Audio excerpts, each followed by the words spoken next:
Good morning, everybody. We're going to get started soon, so if you could please start taking your seats. Thank you, everyone.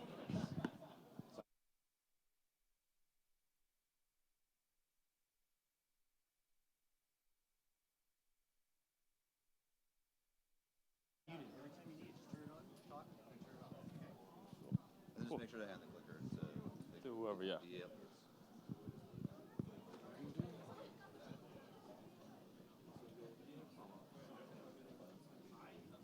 What is the slide order again? Are you doing the umbrella thing before my thing, or? Just during, we'll pop it up. Cool.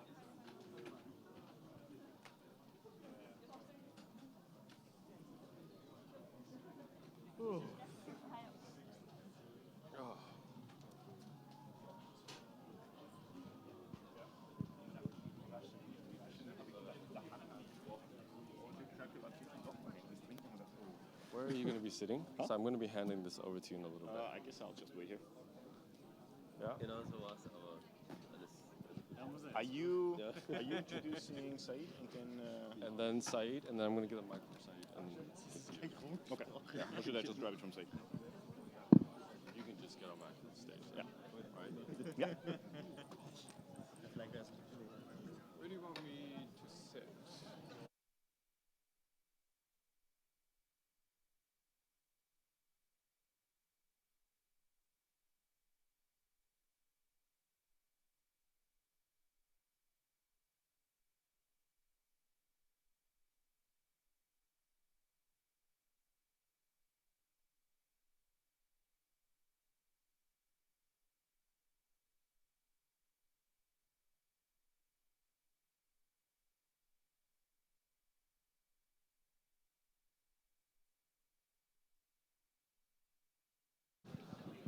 All right. Good morning, everyone. Welcome to Summer Summit Day 3. My name is Alan. Super excited to have everybody here. Before we get started, a couple housekeeping items. On the back of your badges, I just want to make sure that everyone's aware that there are a couple links. There is a Brella link to set up one-on-one meetings with the startup companies upstairs in the game room, special room with the demo tables for those meetings, and also a link to vote for your favorite presenter, because at the end of the session, we're going to be giving out a People's Choice Award for the startup company with the highest amount of votes. We're going to have opening remarks, including Sven Biker from Silicon Valley Mobility. And just a funny fact, Summer Summit actually has a very close spot to my heart. I started around 2 years ago, right around this time frame, when the mobility team only had 4.5 people on the team. And we say 4.5 because we were sharing a program manager with IoT. So honestly, it's been such an amazing journey watching this team grow. We have over 20 people, launched multiple locations now.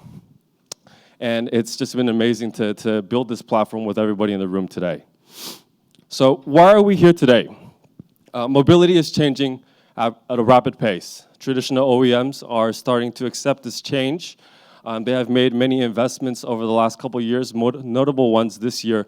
Toyota put $1 billion into Grab, which is a ride-hailing service out of Southeast Asia. And speaking of Toyota, earlier this year, they actually opened up 24,000 patents around EV and propulsion technologies for the general public to license royalty-free until 2030. And what does this mean? This means that they are opening the doors for external collaborators and just open innovation. And this is unheard of from a traditional Japanese manufacturer. Furthermore, Amazon and Ford have invested $700 million into Rivian, an electric truck company. We have a couple folks from Ford in the back of the room. So great job there, guys. And Uber and Lyft have finally IPO'd at $82 and $24 billion valuations, respectively, making them two of the largest players in the automotive industry. But what's interesting is that Uber and Lyft, in a way, are getting disrupted. Bird and Lime have been able to give 50 million rides over the course of 20 months, which is a feat that took Uber nearly 5 years to complete. And this means that not only are the traditional OEMs and manufacturers embracing this change in mobility, but so are the people. They understand that maybe shared mobility is the future. Less people are inclined to own their own cars. People are using Uber and Lyft on a regular basis. The millennials today don't even own cars anymore. And electrification is definitely a topic as well. Last year, from January to November in 2018, Tesla outsold nearly over double the amount of cars that Mercedes was able to sell for mid-sized luxury sedans. And so what we're aiming to do here at Plug and Play is connect the right folks, the startup companies, to the corporations and build the most innovative global innovation platform. To do that, we have a pretty global team. So each red dot here represents where somebody on the team is from. We have a couple folks from Japan, Germany, China, all over the US. Collectively, we speak 8 different languages, and this is important for us to be able to connect the right players in the room today to the startup companies. And so quick shout out to all the startups in the room today. I know you guys have limited resources and time, but you guys were still able to make it out here to meet the corporations in the room. And corporates, thank you guys for spending the time with us today. You guys have day jobs. Most of you guys have flown in for this event today. And so we're super excited to have you there. Here. To continue bridging the gap around the world, we have 6 major locations around the world. Headquarters is going to be here in Silicon Valley with the most number of partners. We have launched new initiatives in Japan, China recently, and recently, even more so, Smart Cities in Paris. So Smart Cities is a newest initiative at Plug and Play. We're working together with the mobility, IoT, energy, travel, and real estate programs to have hubs around Brazil, Paris, France, Madrid, Spain, and more recently, we're launching in Los Angeles, California as well. So with that, I would like to welcome our founder and CEO, Saidi Amidi, onto the stage to say a couple words to welcome some of the new partners and everybody in the room as well.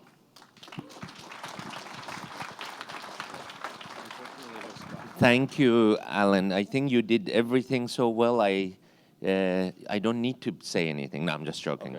Okay. No, but quite frankly, this is an incredible representation of automotive industry, tier 1, tier 2 suppliers. And, I want to share with you on February 24th, I arrived in Stuttgart for our Startup Autobahn Expo. I think there was around 1,200 people. And then when I walked in, I think Sopan was there too, I saw like a beautiful electric car that changes battery of the car in less than 5 minutes. Uno, am I correct? Uno. And then the keynote speaker at the backyard of Mercedes was president of Uno. I think we gave him 20, 30 minutes to talk. And quite frankly, I was a bit scared. I thought maybe Mercedes and Porsche and Volkswagen would get pissed off, having like the keynote speaker be their competitor. But they told me, no, Said, we have to see what is going on in different parts of the world, how they innovate, how they build an electric car from start to finish in less than 4 years. And of course, $2 billion, the $2 billion helps. But if I can tell you where, from visiting China, visiting Germany, and also Detroit, I believe China will leapfrog Europe and US in electric car, autonomous car, and quite frankly, the technology they will have will be incredible. And we want to be part of this journey. I was with one of the biggest telcos in the world in the back. We feel when 5G comes in, you could do so much more when you're sitting inside the car. You could, even for autonomous or telemedicine, it will be a huge opportunity to execute surgery while you're so far away from the patient. And this mobility, smart city, and IoT, I think it's going to improve all of our lives to a great extent. And I would love to invite everybody in the room to join us in this journey. And I always say this innovation platform, it's not ours, it's everybody in the room. And if you have any suggestions in how we can make it better, let us know. And as Alan so smartly said, we feel with Tokyo, Paris, Madrid here, and hopefully soon in Detroit, we will connect all of these hubs to do innovation faster, better, bigger. Welcome, and let's have a great day. Thank you. All right, thank you very much, Said. So now we're coming to a very important part of our opening remarks. We're very excited to announce the new partners. And Said, if you could stay up here. So we're really excited to announce our new partners. And in 2019 alone, we have 17 new partners in IoT mobility. And as you guys all know, it's very important for us to grow our corporate partner ecosystem in order to attract the best startups in our ecosystem. And we are really excited to have 7 new partners in mobility and 9 new partners in IoT. And the first partner we'd like to announce is Dupont. And we wanted to welcome Mo Rinkenas here on stage to share some words.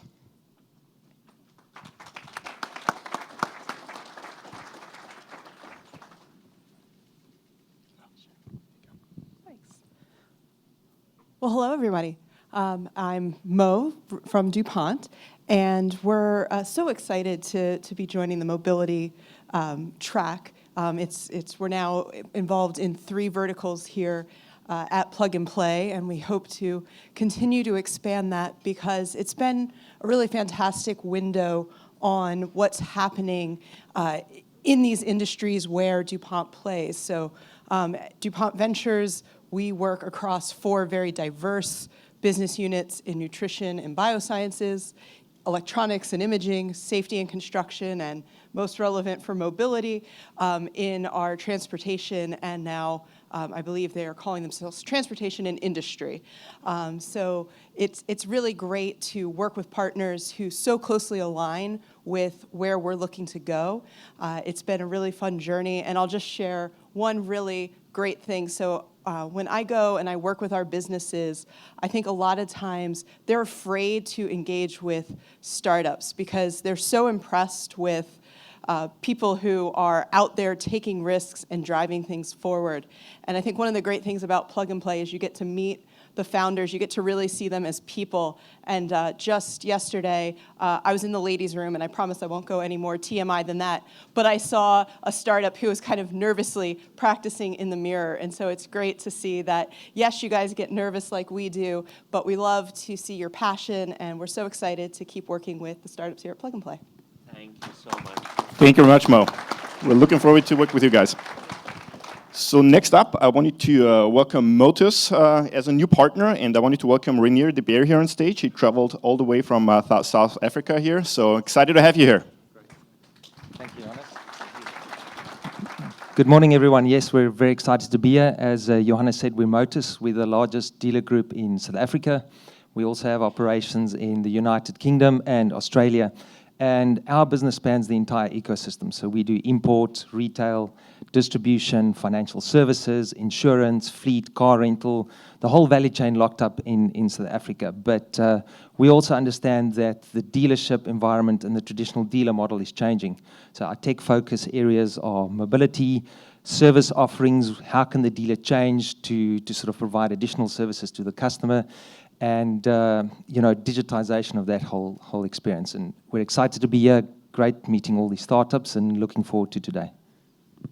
Thank you. Thank you. Thank you so much. So the next partner who joined us is a partner here on a mobility platform is Lear, and I wanted to welcome Adam Whiner here on stage.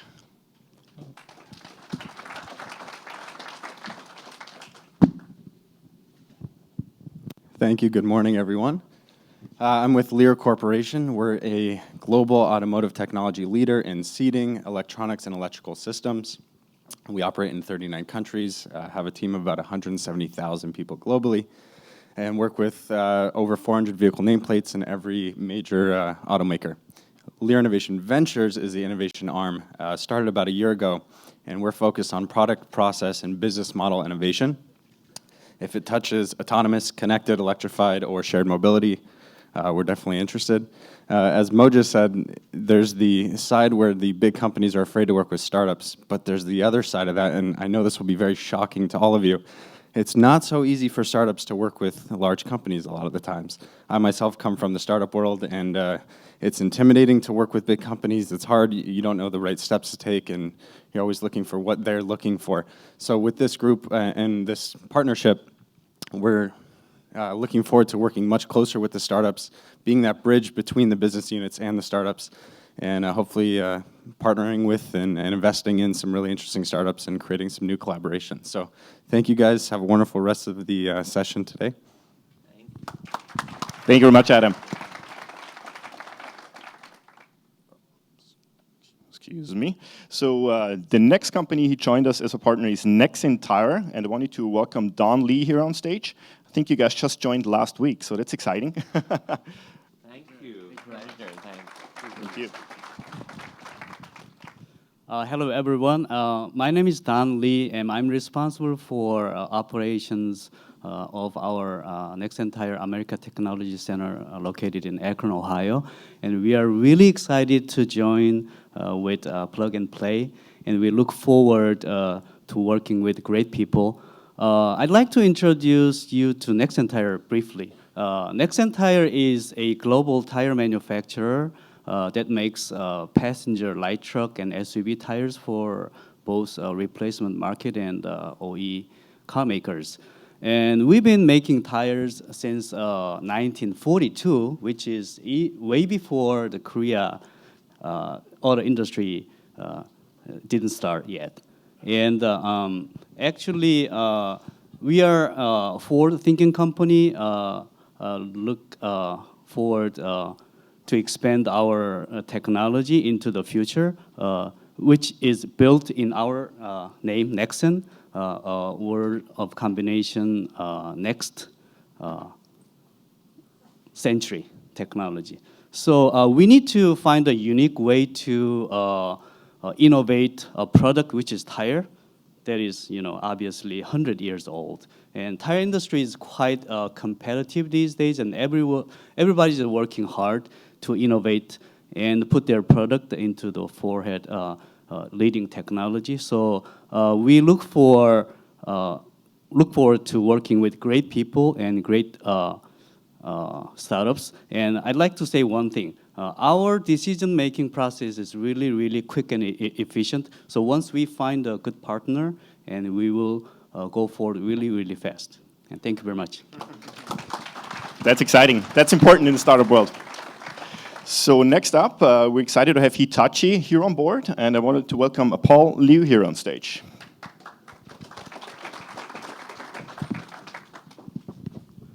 Thank you very much. My name is Paul Liu, the director of connected services at Hitachi Automotive Systems. We have a couple of other verticals already Hitachi is involved in, and we see such a great platform, connecting companies with obviously startups. One of my roles is actually working with corporate partners, more in the ecosystem of mobility, on technology. Our office is very much focused on autonomous driving, the IoT of the vehicle, and the services revolving around that, right? And I think this is, one of the best platforms, not just for startups, but also my goal here is to discover corporate partners, working together to create the next generation of services, mobility, and kind of new revenue streams. We're very much local. Our team is over there. Say hello, guys. So I travel very far, from Sunnyvale, so about 5 minutes away from here. And good to see all you guys. Please come talk to us. Thank you. Fantastic. Thank you, Paul. We love to have locals here. And the last company we wanted to announce is Sekisui. Is somebody from Sekisui here? I didn't see. Oh, there you go. I wanted to introduce Masaya Suzuki here on stage to share some words as well. Thank you. Hi, good morning, everybody. My name is Masaya Suzuki from the Sekisui Chemical. We are actually the plastic maker in Japan and one of the biggest smart housing maker. So we are really looking for the unique technology for the automotives and also the smart houses. So actually we have the booth in the second floor. So if you have a time, please stop by. Thanks. Thank you so much. Thank you very much.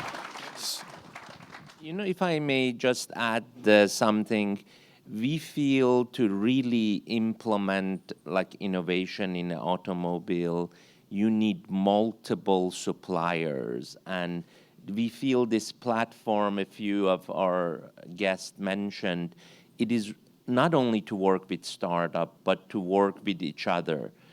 Specifically in Stuttgart, we usually have 2, 3 large corporation in collaboration with the startup can implement a technology in less than 18 months.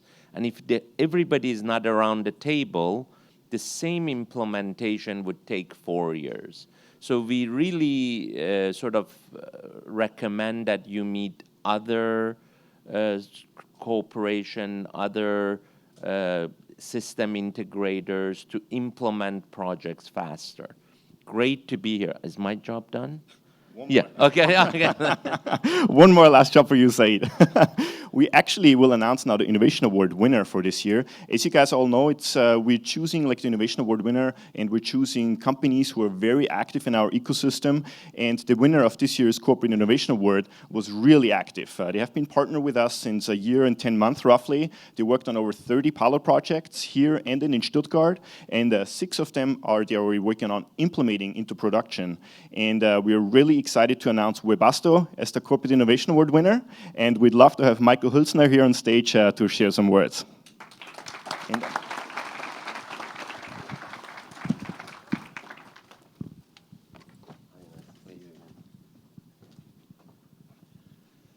so much. Here you go.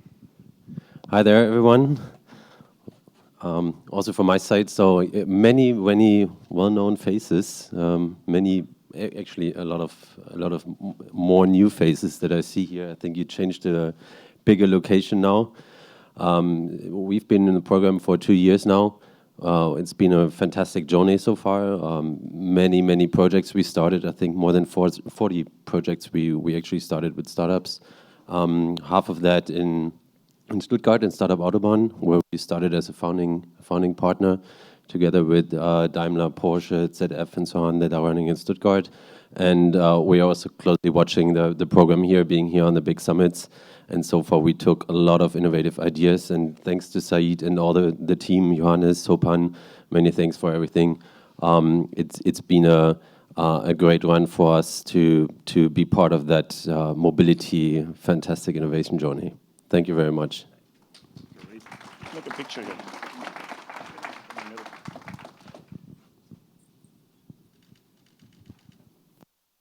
No, I have to say.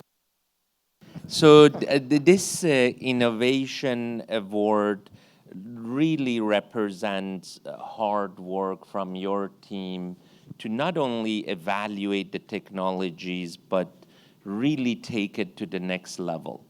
And when we started working in Stuttgart about 2.5 years ago, I remember we had another expo like in February. And then as I was leaving Stuttgart, they asked me, you must come back in March. And I said, no way, it's cold in Stuttgart. I'm not coming back in March. And then they told me, this is the Mercedes people, no, you have to come back. We have, out of our 3,000 plus suppliers, we invite 300 of our best suppliers to Mercedes award ceremony. And then out of the 300, they nominate 30 of them in 10 different categories. Like, I believe you guys have won the award a few times. And they nominated Plug and Play, and my competition was Microsoft and another company. So they nominate 3 people, and then they choose 1 to give them the supplier award. And quite frankly, it was very touching because we were working with Mercedes Stuttgart less than 2 years when they gave us the supplier award, and that's where the idea came from. And then the guy behind me, he was crying. He won an award, and I asked him, how long you been supplying Mercedes? He said, 62 years. I said, how many of these awards you have won? He said, this is the first one. So it is really great to work with great companies, and we really hope that this connection and connectivity will work all around the world. Thank you. Thank you so much. Thank you. All right, so now we're looking forward to an exciting keynote from Sven Baika, and I'll hand over the mic to him. He's the Managing Director of Silicon Valley Mobility. Great, thanks. I think I got a mic here. Oh, yes. Perfect. All right, thanks, Johannes. That's for me? Not for me? Later. Okay, good. Sounds good. Well, thanks everybody for getting me here to talk a little bit more about mobility. What if it is just starting? But I also wanted to start with a little story. Actually, it was great to see Saeed here on stage again. And it reminded me when I met Saeed for the first time. I think it was like 2004 to, yes, thanks, I need the clicker. 2004, 2005. We had like a business mixer thing at Il Fornaio in Palo Alto. And I was back then at the BMW tech office. And I meet this Saeed, and it's like, so what do you do? And he said, well, I'm thinking about this thing, plug and play. And I was still in my German thinking, like, what do you mean play? I mean, we're not here to play, we're here to make business, right? And we're here to reinvent the future. But he had this idea, and he told us about it, like, well, what if we can bring like really young entrepreneurs and their teams together and really have them co-locate and think about their ideas and get them to the next stage. And I said, but why would you do it? And he said, well, because someone has to do it, and we need to fuel that innovation. And so therefore, it's great now, like 12, 13 years later, to see what plug and play has become. There's even like a dedicated mobility part of it. And it's a great honor for me, actually, to be here and be talking about mobility. What if it is just starting? And that's really what I want to keep you in mind. My thinking for this talk was, let's maybe take the perspective of the automotive industry, where I have worked for a long time. And very often the saying is, you know what, it's all over. You guys are done. But what if it is just starting? So therefore, the subtitle is a story about an old industry, smart ideas, and then was running out of space. Like, what else can I put in there? Always has to be three things. What about stuff? Why not? Let's do stuff.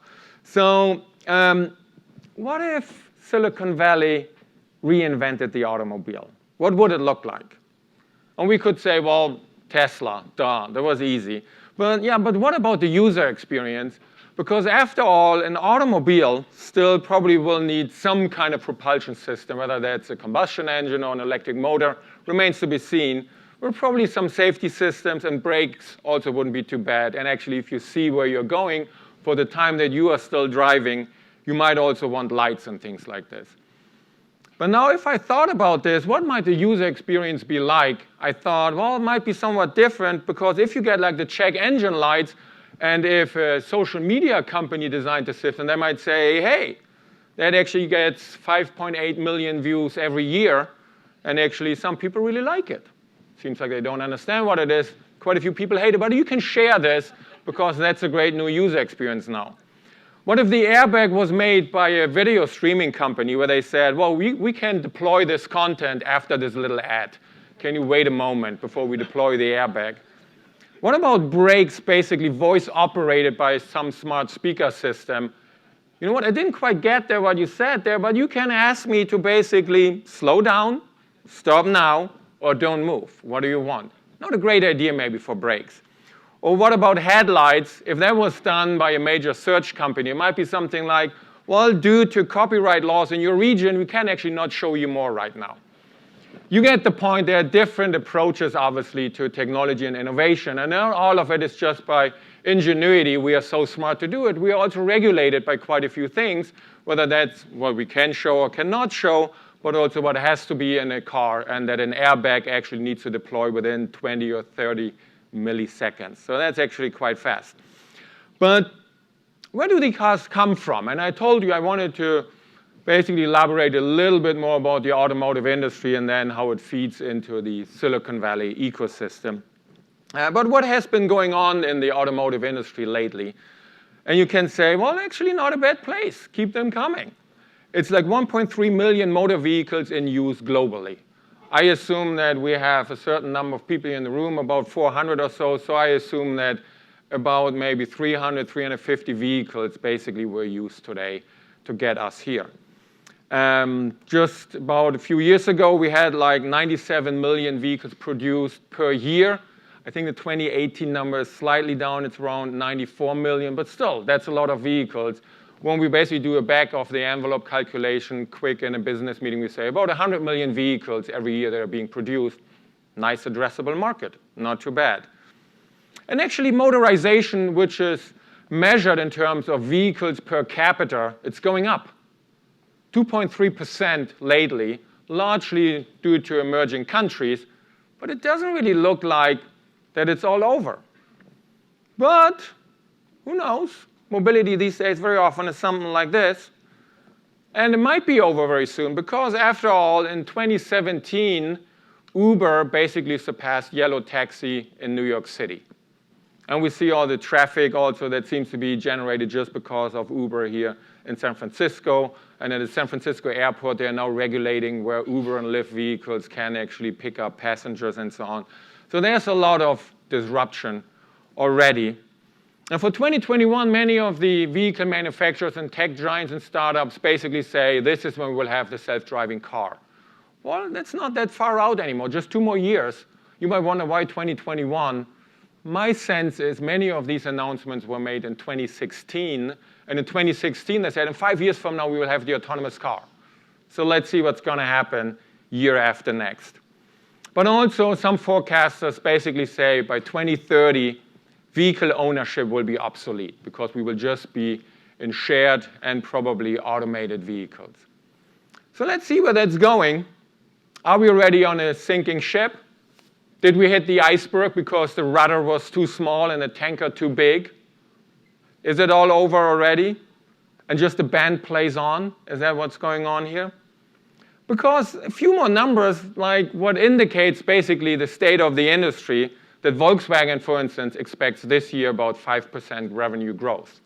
And that is still after some, I would say, very unfortunate proceedings within the company with emission technology and so on over the last 4 years. But still, there's continuing growth. And the miles driven in the United States are going up again, 5.4% from 2015 to 2017. So it's not really that we are staying at home and just streaming the meeting here, and everybody maybe clicks on something, yeah, that was great, and give an applause to that. We want to be there, and therefore we're still creating all this traffic. And that number I found really surprising, that SUVs are basically at a 7% growth rate today. And that's like big SUVs. It's not really that we are getting modest, that we say, you know what, maybe I get a smaller car or so. No. You know what, if I want a car, then I get a big SUV. And on a global scale, 7% growth, what's happening there? So where do we go from here? And some of you maybe who've been to 1 or 2 talks of mine know that I'd like to show this page. Because what it actually is a road that looks nice, where some people say, yeah, I want to drive like a convertible there. Others might say, you know what, it will take forever to get an Uber to this place. That's up on Skyline Boulevard. Some people might say, great GPS reception up there, great lane markings, perfect for autonomous vehicles. Others might say, yeah, the cellular technology up there, I don't know. If I want like data exchange and so on, might not work that well. Which tells us already that mobility is many different things to many different people, what they think about it. The reason why I show this is actually because if I wasn't here right now, I would go biking up on Skyline Boulevard. And so there's many different facets of mobility. But what this also shows, the road into the future is winding. And there might be no oncoming traffic, but all of a sudden, after this bend here, there might be a detour. We might go over a cliff. We don't know. We might end up in the woods. We might need to go up a steep hill. Or maybe there's actually a dead end. Who knows? So we don't see any of that in that picture. But I think that's what it's like for mobility, that we are on a section where there's relatively good line of sight what's next year, what's maybe just in that turn. Doesn't seem to be icy there in that turn, so we probably can keep our momentum. But what's next? What's going to happen in the 2020s? We don't really know. So where do we go from here? And one thing is for sure, these are our 4 trends in automotive or mobility. And I like to show this picture here because that's actually from a book that my parents got in the early 1970s. That was about the future. And in the 1970s, the future was the year 2000. And it was forecasted that actually in the year 2000, we would have like self-driving cars and we can just have a nice drink in the vehicle as we're getting to our destination. And still today, we're talking actually much more about autonomous vehicles and that we don't need to drive anymore, that computers will do this for us. We talk about connectivity, the vehicles will talk to one another and to a central infrastructure. We certainly talk a lot about electrification, that electric systems will replace gasoline and diesel. And of course, we talk a lot about shared mobility. So ACEs or CASE or whatever you want to call these 4 trends. They are all with us. And why are they with us? Because basically, we can through them really increase safety because humans, all of us, are actually responsible for most of the accidents. So what if we can have computers control the vehicle? Improved sustainability because of lower emissions and less resource depletion that we get out of electrification, for instance. Better use of time. If I don't need to drive anymore, if my vehicle is smart, we're hopefully less stuck in traffic and we can do other things while driving. But also better mobility for everyone because let's don't forget, many of us probably could drive here today, but not everybody can. Some choose not to drive because they might have different reasons that they don't want to.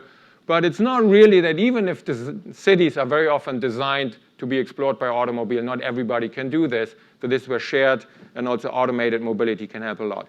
And then lower cost of mobility. And this is where very often we have these discussions, how low can you go? Give or take, we're about $1 per mile, maybe $1.20 per mile for mobility today. Can we go to 50 cents a mile? Can we go below 30 cents a mile? If you believe some of these forecasters, they say, yeah, once we really have autonomy out there and sharing at scale and really like these optimized vehicles for sharing, then basically cost is not an issue. But now I ask you, in a world where mobility is super convenient, ubiquitously available, and dirt cheap, what's going to happen? Are we going to use it more or less? I guess we're going to use it more. So let's be careful about painting a very rosy picture here. And still, what we see from really experts in the field, John Zimmer, the founder and CEO of Lyft, basically said, well, there's actually very soon no reason anymore for people to own a car. Uber, Travis Kalanick, basically said, traffic in all cities will be gone. And we will give back trillions of hours to people because they don't need to drive anymore. But also Detroit makes quite a few claims. Basically, 0 crashes, 0 emissions, 0 congestion. This is how we move mobility forward, or humanity forward. And also Ford says, with our new engine propulsion technology, they are kind to the planet. And Tesla, Elon Musk, just about 2 months ago, basically said, next year, for sure, we will have over 1 million robo-taxis on the road. So that's pretty exciting. And still, we're talking a lot about the automobile. Again, it seems like mobility in the automobile is not dead. And here again, I chose the full-size SUV because that is something that is still purchased very often. And it is something, if I call an Uber X and an Uber XL shows up for the same price, I'm basically happy. Don't need to get into this little sedan where I maybe don't fit in that well. I can sit upright in a large SUV. And the nice thing is, but this is where I have the question with the nice thing. Very often it sounds to me, we get in this vehicle, we can go to sleep, and out of the tailpipe just come roses and nice fumes. So it's a very visionary picture that we should definitely move towards. And we should strive really to reach that vision. But we should also be realistic. What can we accomplish? And this is really where I see that Silicon Valley and Detroit, or automotive industry at large, have really made great strides, like coming together and really inventing mobility together into the future. Much of this is happening in this space. $14 billion have been invested in AV, so autonomous vehicle companies, just in 3 years. 30% of that investment goes into artificial intelligence because we basically figure, you know what, to understand what traffic really is, to pre-program that, that's really hard. Let's use artificial intelligence and learn from humans, but also from all the computer imagery and the likes, that we can come up with a system that's hopefully then smarter than humans. Comes with a few strings attached, actually with quite a few strings attached, because what are we creating here? Is that going to be like a Frankenstein kind of vehicle that we don't really know anymore what it does? Well, we shall see. And also the number that quite a few certainly know, there are more than 60 companies now testing autonomous vehicles here in the state of California alone. So much is happening here in California in particular. But let's don't forget, with all its Silicon Valley ingenuity, the basic automotive principles still matter. And this is where us as automotive engineers, and I still call myself one of those, we take our bragging rights. You know what? Our products operate at minus 40 Celsius, plus 80 Celsius, 100% humidity, rain, snow, ice, wherever you want to take the car, it just works. Do that with your computers or consumer electronics, might be very different. And then we also like to say in the automotive industry, you know what, if our things fail, someone dies. And I was thinking, how can I actually visualize this? How I can come up with an impactful number. And I came up with an explosive number. The energy content of a car on a highway is the same as a hand grenade. That is not because the gasoline in the tank, that's just the kinetic energy. Think about it. What we're doing there is like, we pull the trigger from a hand grenade, then we say, oh, let me answer this text now. Oh, shit, something happens. That's what an automobile is. That's the impact that an automobile has. And that it will also have no matter what, if it's shared, if it's autonomous, if it's connected or electric. It's kinetic energy. Mobility is a lot about basic physics. First order principles, as we like to say very often. That we should not forget, but we can make it smarter, and we have to make it smarter because it's not good. And also these products last very long. So the average age, it's not the life expectancy, it's the average age of the fleet on the road today. It's about 10 years, going up to 11 years now, which basically means vehicles last about 20 years, give or take. And that is quite something that we need to consider here as well. So automotive industry and Silicon Valley have come a long way, and also where everybody talks about, I think the title up there got a little bit messed up. It's basically that Silicon Valley has basically come to realize, you know what, building cars is not that easy. And here's the CTO of Waymo, Dmitry Dolgov, who basically says the challenge of actually building a real product and deploying it so that people can use it has turned out much harder than expected. Because it's not like putting something together that works in a very controlled environment and you can have a great demo. They're fantastic parking lot demos, or maybe you do your one stretch on 280 where you can show your system. But there's much more to it if you want to have people use it every day. And also Elon Musk, I think that has been quoted quite a few times, where he said, making one of something is quite easy, but making something consistently at a great quality is actually extremely hard. So that's also something where we say, yeah, we need to bring more innovation to mobility. We need to make cars better, but we also need to realize there's much more to it than just putting a great vision somehow into a demo. So what are the timelines for all of this? If we think about it, we saw 2021, the autonomous car is going to be here. 2030, we don't own cars anymore. Really, is that true? Well, the experts actually don't really agree. And in that chart, I basically took all the different forecasts from, well, you could see it technically in the fine print, but reputable forecasting organizations like Bank of America, BCG, Bloomberg New Energy Finance, and so on. I took all these lines, and then orange is for autonomous, green is electric, and blue is shared. And you basically see here, well, today they all agree, there's a little bit here and there, we see some of it happening, and then is it going to be like a hockey stick? Or is it going to be a nice increase and then, well, we get to some sort of saturation? Or is it like a consistent parabola that maybe shoots us into outer space? Who knows? But this graph basically showing the market share of new vehicles that will have autonomy or plug-in electric or are only for shared is something that is really hard to forecast. Now, don't be fooled. Don't say, well, you know what, not too much happening here. I can go to sleep. I put my feet up a little bit higher, good for blood circulation, but that's about it. Really, please don't do it. Because in the 2020s, you will be thrown out of bed because you will be waking up to a very, very different situation where all of these things are happening. And once they happen, it's too late, I think, to get engaged. This is why I really congratulate all of you being here today, like large corporations really connecting with the startups, but also startups actually pushing to bring the technology to the market. Because much of this is really about market share. It's about a race where this might go. So even if these forecasts are somewhat contradictory, please don't just wait it out. But how do we get actually from this pretty traditional industry of making cars, basically shoebox on wheels, to the new click economy for mobility, where we basically say, okay, I just get my vehicle, whatever I just need. So there's a lot of industry change happening. And much of this is what I have there in the headline. It's about partnerships. It's really about who works together with whom. And some of it was already in Alan's opening remarks, what's happening here.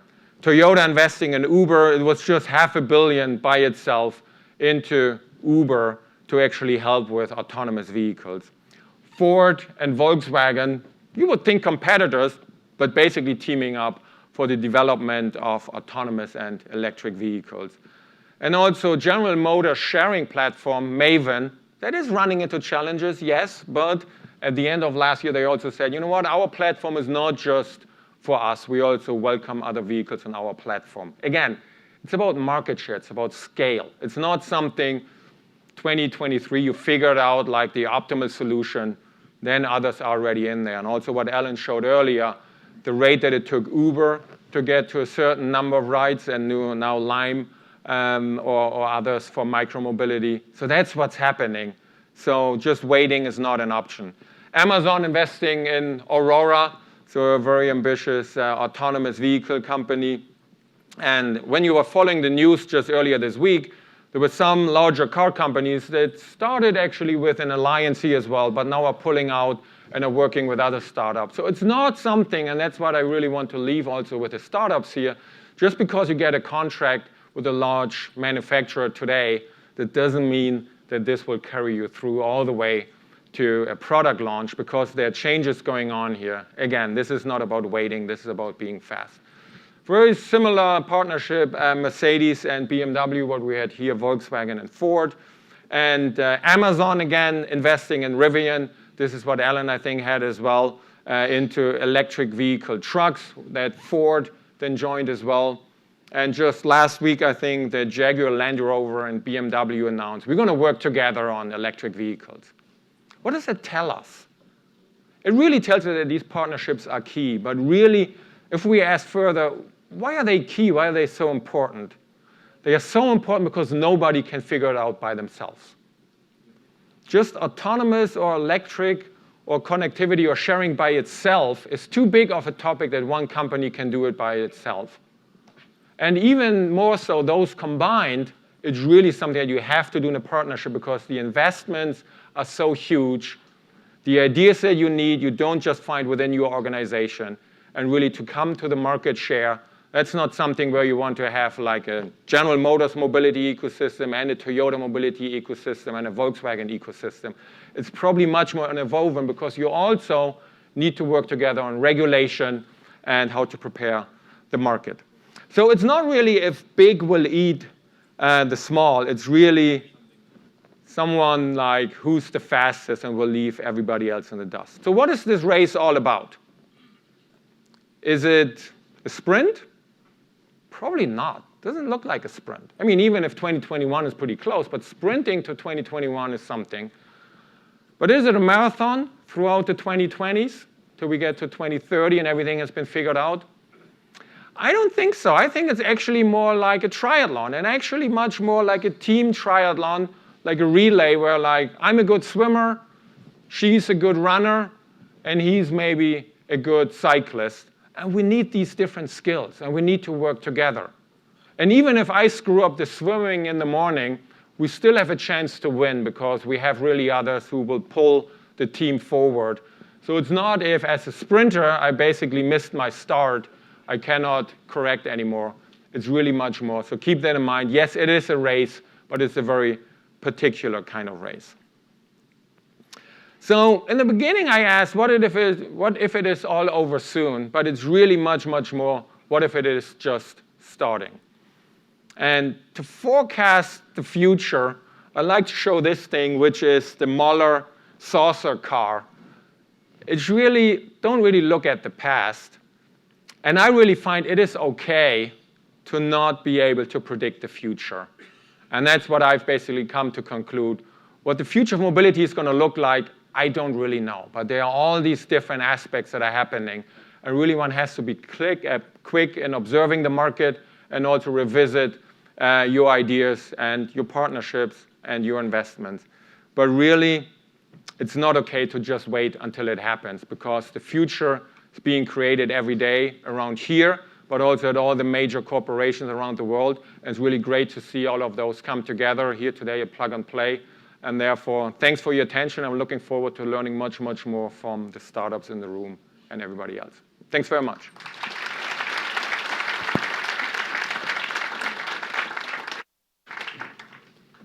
Thank you very much, Sven. So now I'd like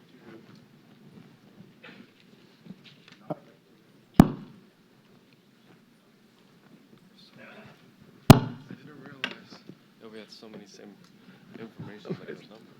Well, because we talk about the same stuff. Let's get you on mine.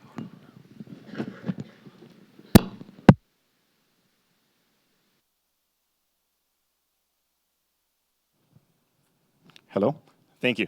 Perfect. That was very interesting. So now we're getting started with the startup presentations, and I want to welcome Yannis here on stage. We're really looking forward to your jokes to guide us through the startup presentations. Thank you, Johannes. Thank you all. Thank you, everyone, for being here. Super excited to have you here. Thanks for the ovations. By popular demand, I'm back here on stage today to guide you through the event. But in reality, it wasn't really that much of a demand. It was rather like 4 people asking me if I could do this. So last time 4 people asked me to do something at the same time. It was my family asking when am I finally moving out of my house. So this is kind of a big deal. So to those who haven't had the chance to meet me yet, first of all, how dare you? Second of all, no, really, how dare you? But honestly, if you don't know, then I work here at Plug and Play on the Ventures team focusing on mobility startups. And that is exactly the reason why we are all here today. And we're super excited to see what the progress has been for these companies going through the program this year, during the last 3 months. And I think we can actually kick it off. And if you are an owner of an electric vehicle, then you probably care about autonomous and cheap charging. And our first company today is doing exactly that, but for fleets. So please welcome Simon from Ampli Power.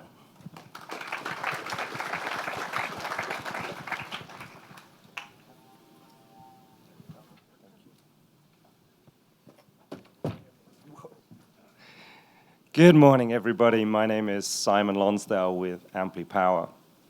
I'd like to thank Sven for a very inspiring speech for all of us startups. Sven, I may not be your youngest entrepreneur, but definitely young at heart. Ampli is EV charging as a service for fleets, and we are currently in the middle of our Series A fundraise. We're seed funded by Congruent Ventures, Obvious Ventures, and Edison International, the parent of Southern California Edison. So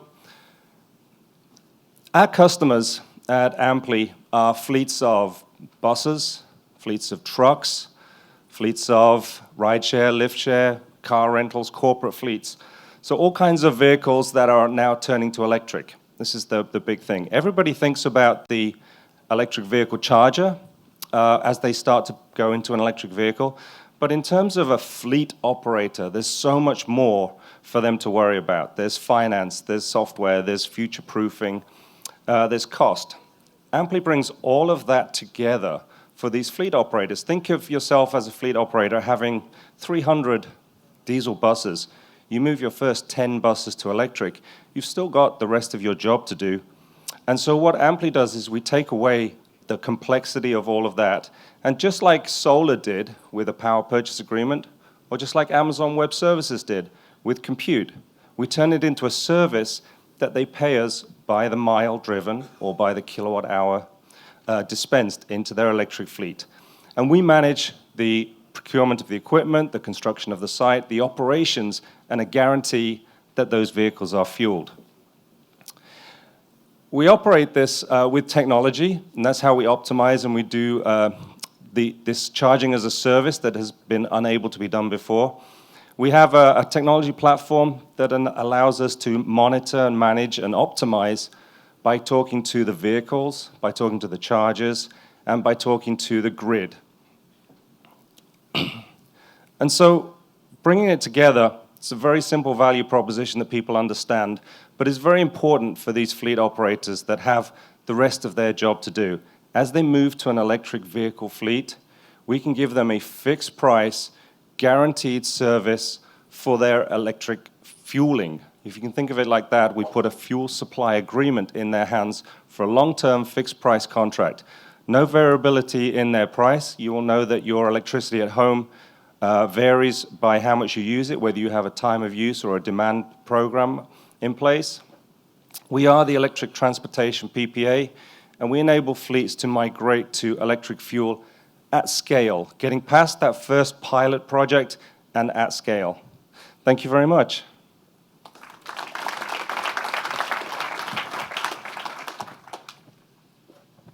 Thank you, Simon.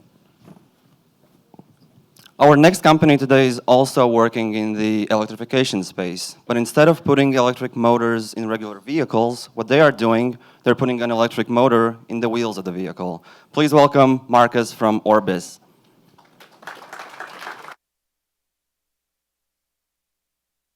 Thank you.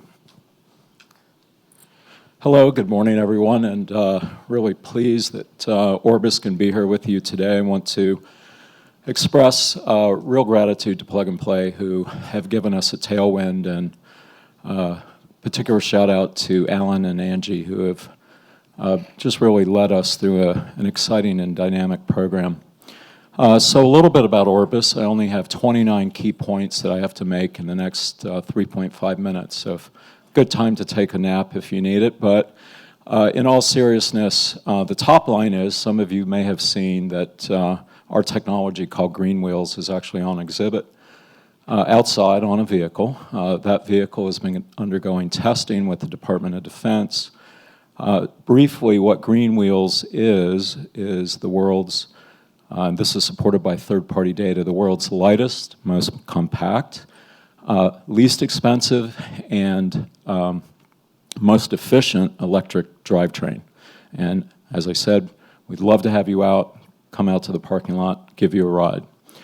In terms of the business model, which is the part that really matters here, Green Wheels can be retrofitted to any car in about 2 hours with no permanent modification required.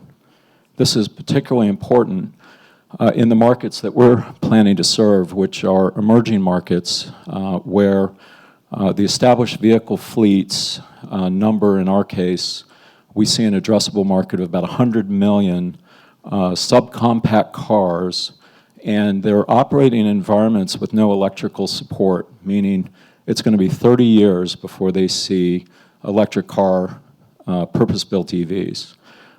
Meanwhile, those cars, as we know, are traveling at increasingly slow speeds, 10 miles per hour on average. And as you probably know, at 10 miles per hour, emissions increase to about 70% versus 30 miles per hour. So we've got a twofold problem. One is high consumption of gasoline, disproportional cost of gasoline to efficiency, and high billions of tons of CO2 being emitted from these cars. So Green Wheels is a low-cost, high-performance, quick bolt-on to subcompact cars. So we know that upfitting is not a new idea, but what we can uniquely do based on the small size, compactness, low cost is literally retrofit a subcompact car that's currently providing taxi or rideshare services, whether it's Jakarta, Sao Paulo. Name a city where traffic is moving at 10, that's our target market. So my esteemed preceding company, Amply, great vision on their part. Effectively, what we're doing as a business model is hardware as subscription. So we distribute the cost over time with a service contract. We help the fleet managers, who are our customers, fleet operators, who are operating Uber, Lyft, and taxis, and we help them monetize the difference in the delta between otherwise high gasoline cost and now low electric fuel. And we spread that cost over time, and by doing so, these 90 million something internal combustion engine cars get to be clean, cost-efficient hybrids with drivers who, by the way, incomes being what they are in places like Mexico City, we can help those drivers save about $3,000 a year based on our projections. That $3,000 a year is about 30% of their annual percentage of income. It's a massive, massive economic benefit to those drivers and rideshare users. So that's what we're doing. We've got patents, we've got smart technology, we can help the drivers operate smartly, we can help the fleet managers operate smartly. Distribution, as I mentioned, we're looking for and have been talking with OEMs and tier ones, but our go-to-market strategy needs a financial backer relative to the financing of the technology to the fleet operator. So that's our only friction point at this point. We are literally making pilot production at our Santa Rosa facility, and we have the ability to produce 100% of the drivetrain, and what you're going to see out in the parking lot, which I would encourage you to come out and take a ride in the vehicle, is produced in-house and ready to scale. So I want to thank everybody here for your interest, and what a great turnout today. It's really enlivening for companies like ours who, as you know, what it's like working in a garage late at night, cold, wet, tired, etc. So to be able to literally make our debut in a nice warm setting today is really welcome. Thank you.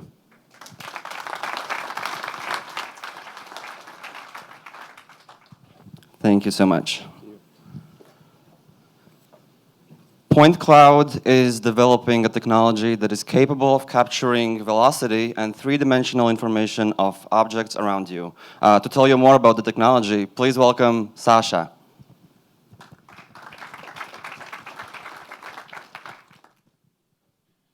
Thank you.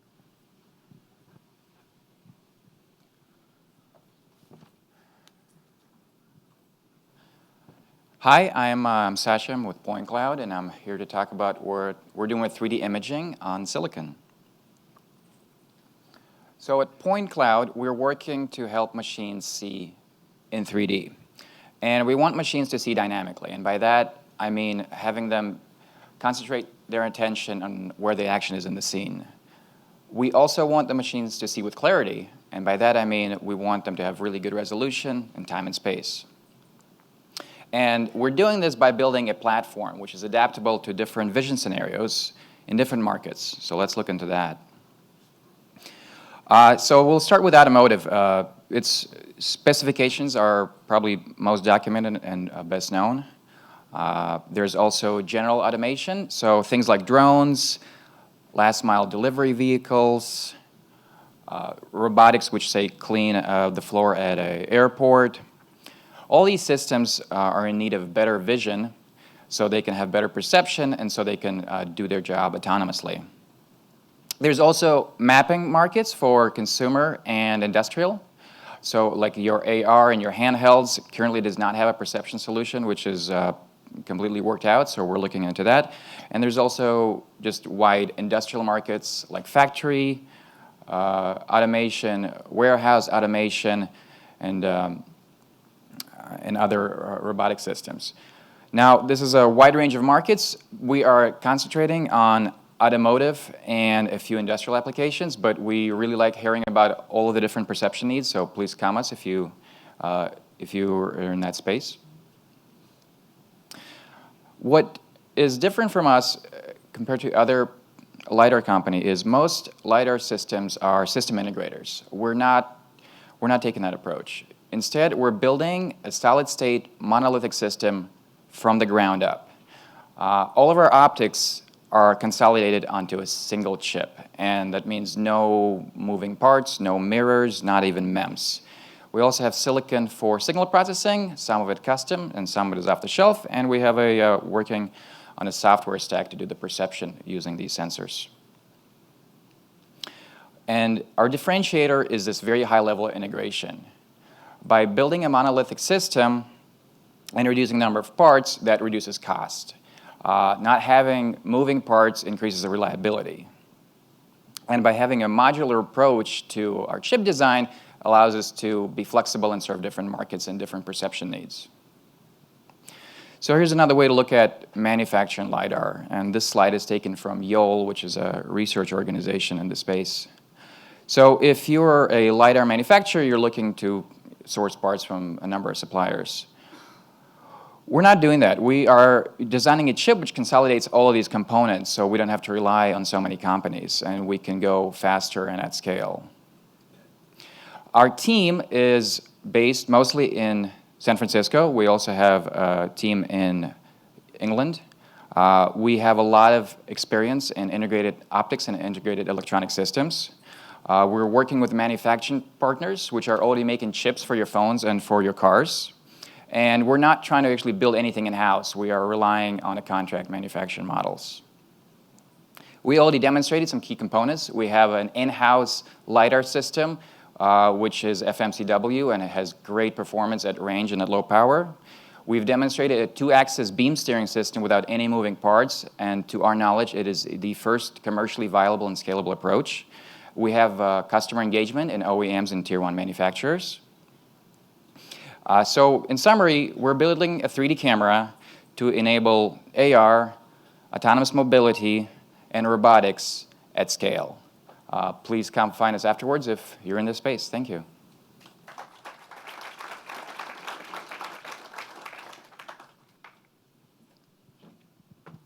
Thank you. Electric vehicles are coming. I think at this point there's no doubt about that. But what do we do with this strain that electric vehicle adoption is putting on the grid? To tell you more about how to solve this, please welcome John from WaveGrid.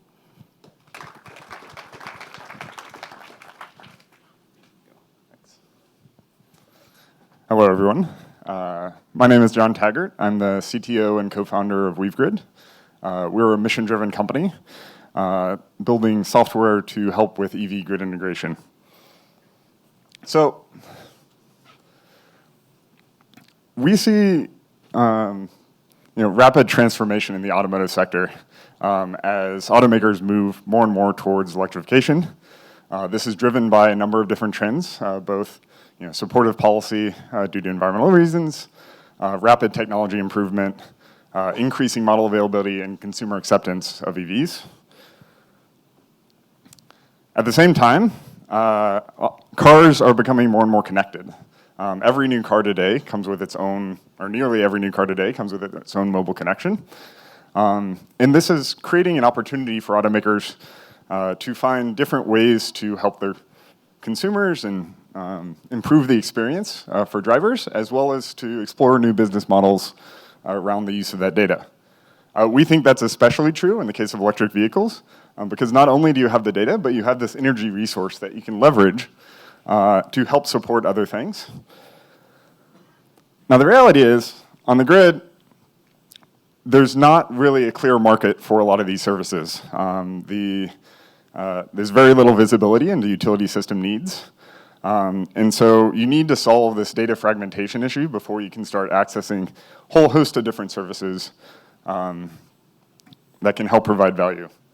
Now, so we are building a software layer that is going to be a neutral coordination layer between utilities and automotive companies.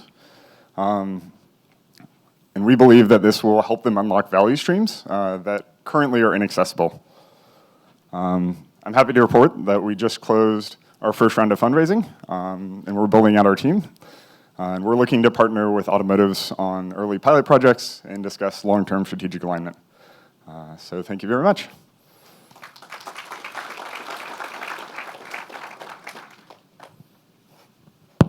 Thank you.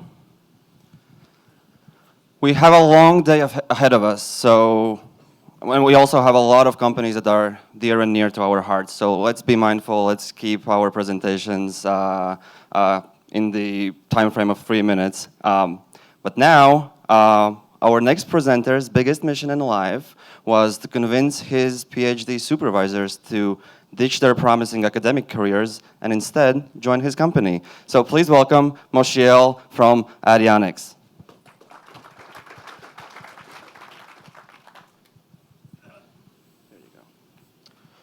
Good morning, everyone. I have a question. How many of you drive electric vehicles? Oh, quite a few, but still we don't see the mass actually adopt electric vehicle. And this is our life mission. Oh, not there. This is the future of motoring here. This is all of your lives. We ask the same question. This is the future of motoring. Of course, half of the world trying to solve this problem and to mitigate and to improve electric vehicles, but still we see this range anxiety, those limitations that prevent the public to move to electric vehicle. Even in California, with the best infrastructure, it still will take you 2 hours more with electric vehicles. Even if you are Lewis Hamilton, you still need to stop for 3 minutes and more, and it's unpleasant, even if you don't have 2 kids in the back. We have a different approach, and we actually, as mentioned before, group of researchers from Imperial College London that stepped out our academic career, and together with experts from the industry, in the automotive industry, we going to push electrification and to improve batteries. So, give you a glimpse of our labs in London. We have sites in London and in Tel Aviv. So it's not only world experts, academics, also hands-on experts and scientists that come together to improve batteries, and we bridge between the battery industry and the car makers to make this happen.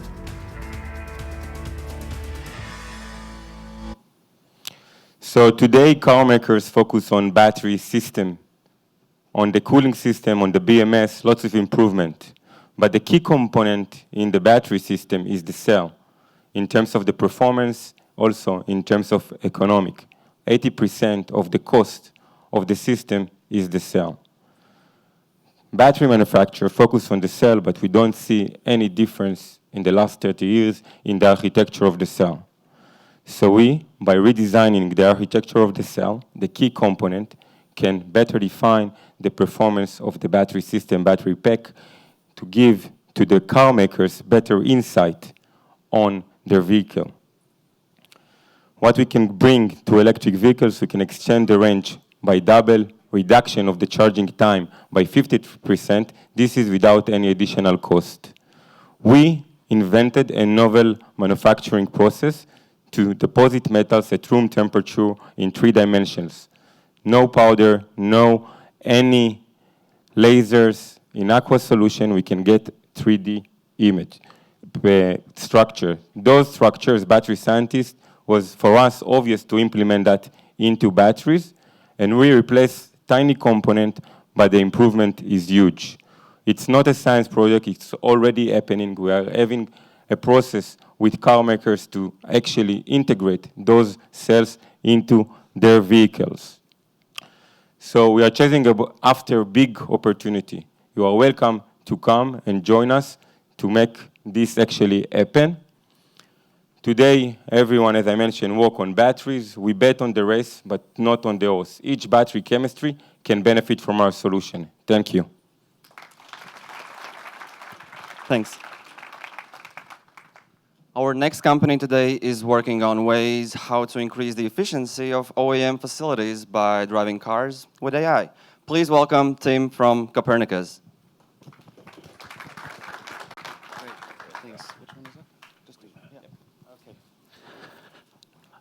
Hi, everyone, and good morning.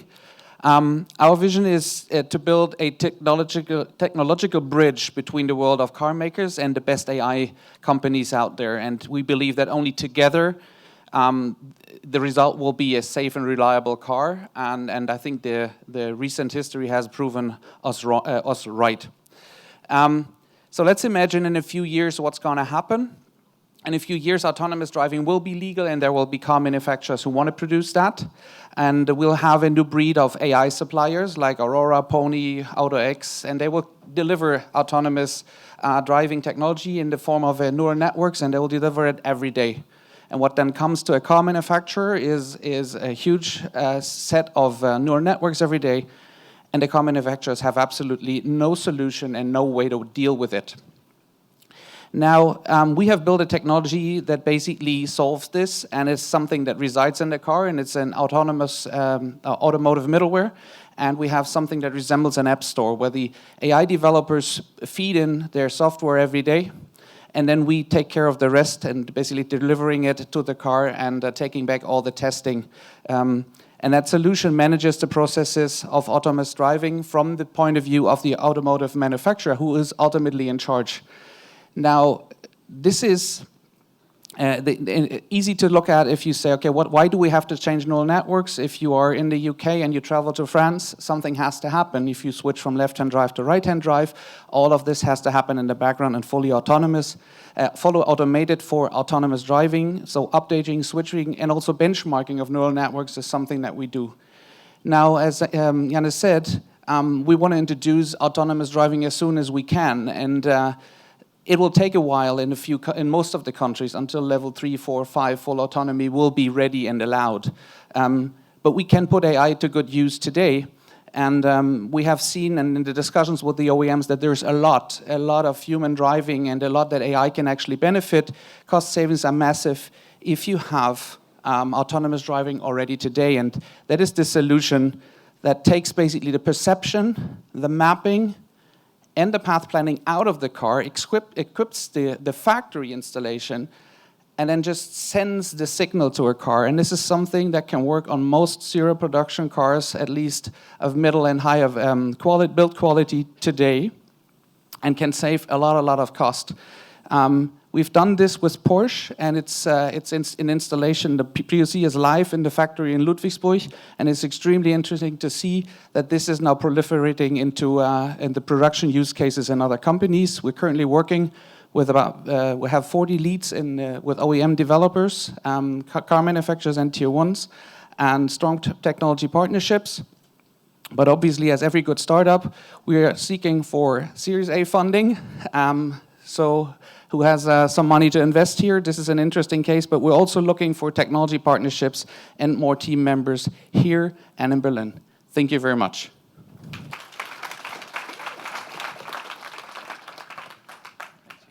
Thank you. Our next company, SparkCharge, won the grand prize of $1 million at 43 North pitch competition. Please welcome Josh. Thank you so much. All right, who's ready for a great pitch today? All right, so we've got some pretty exciting news to share with you today. My name's Josh Aviv. I'm the founder and CEO of SparkCharge. At SparkCharge, we believe electric vehicle owners should be able to charge their car anytime and anywhere they want.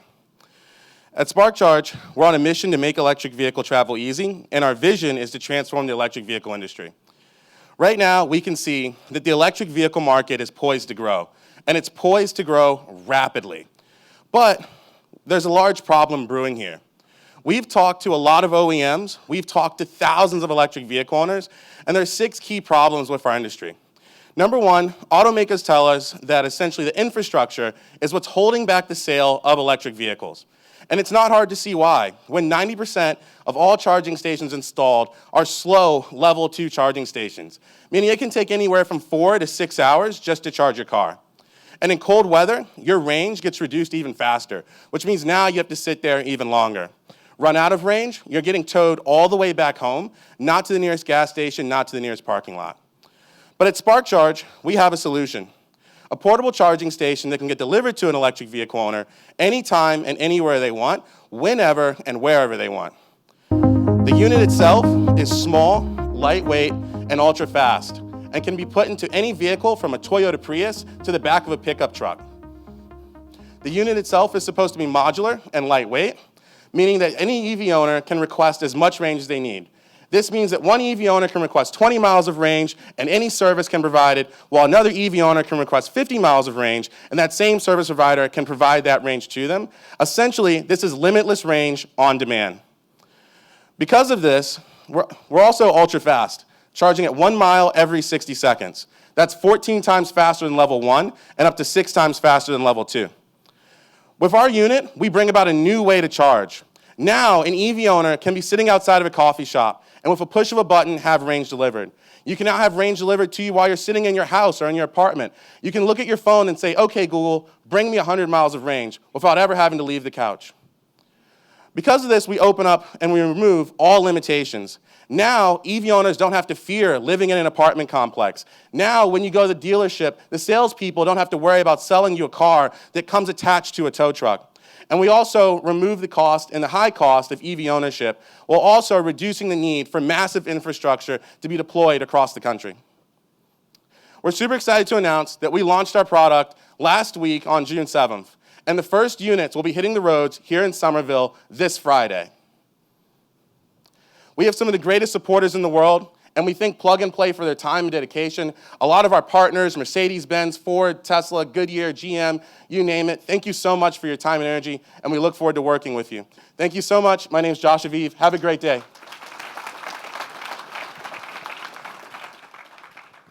Thanks, Josh. No problem, brother.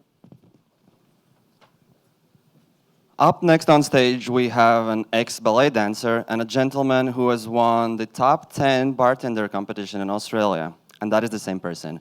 To tell you more about his company, Valorant, or maybe about ballet or mixing cocktails, we have Michael. Please welcome him with a warm round of applause.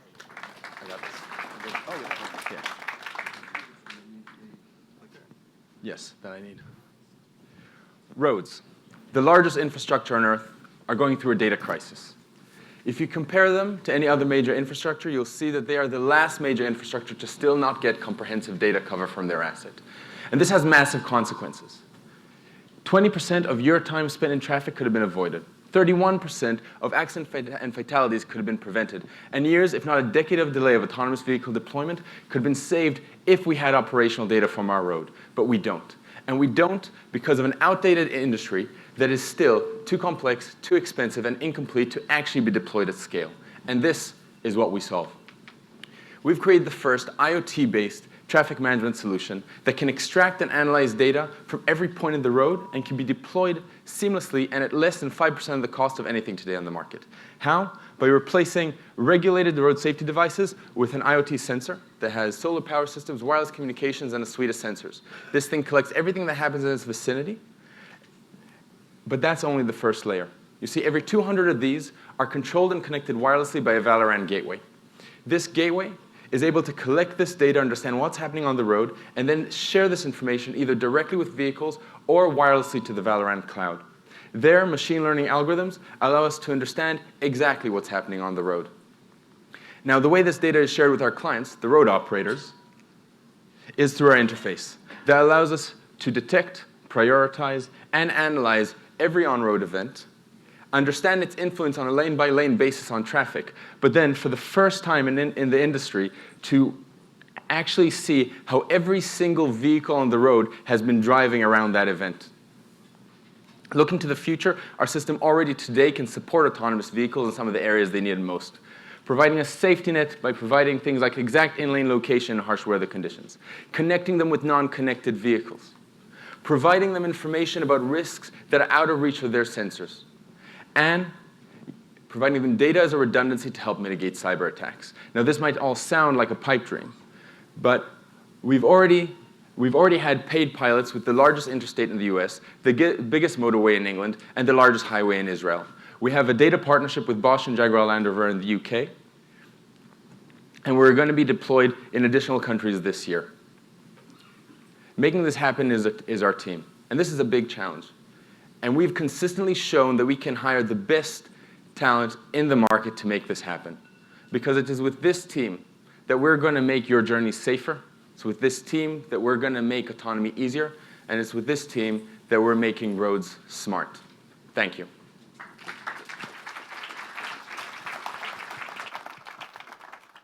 Thank you. Our next presenter once was the world champion of BMX cycling. To tell you more about that or about his company Preact, please welcome Paul.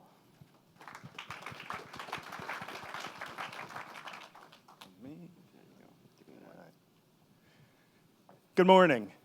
My name's Paul Dreisch. I am the CEO and co-founder of Preact. And Preact is developing the world's first imminent collision detection system. So that's not collision avoidance, it's imminent collision detection. And we'll get into more about that. Why is it important? We think we can eliminate the painful and costly injury of millions of people every year.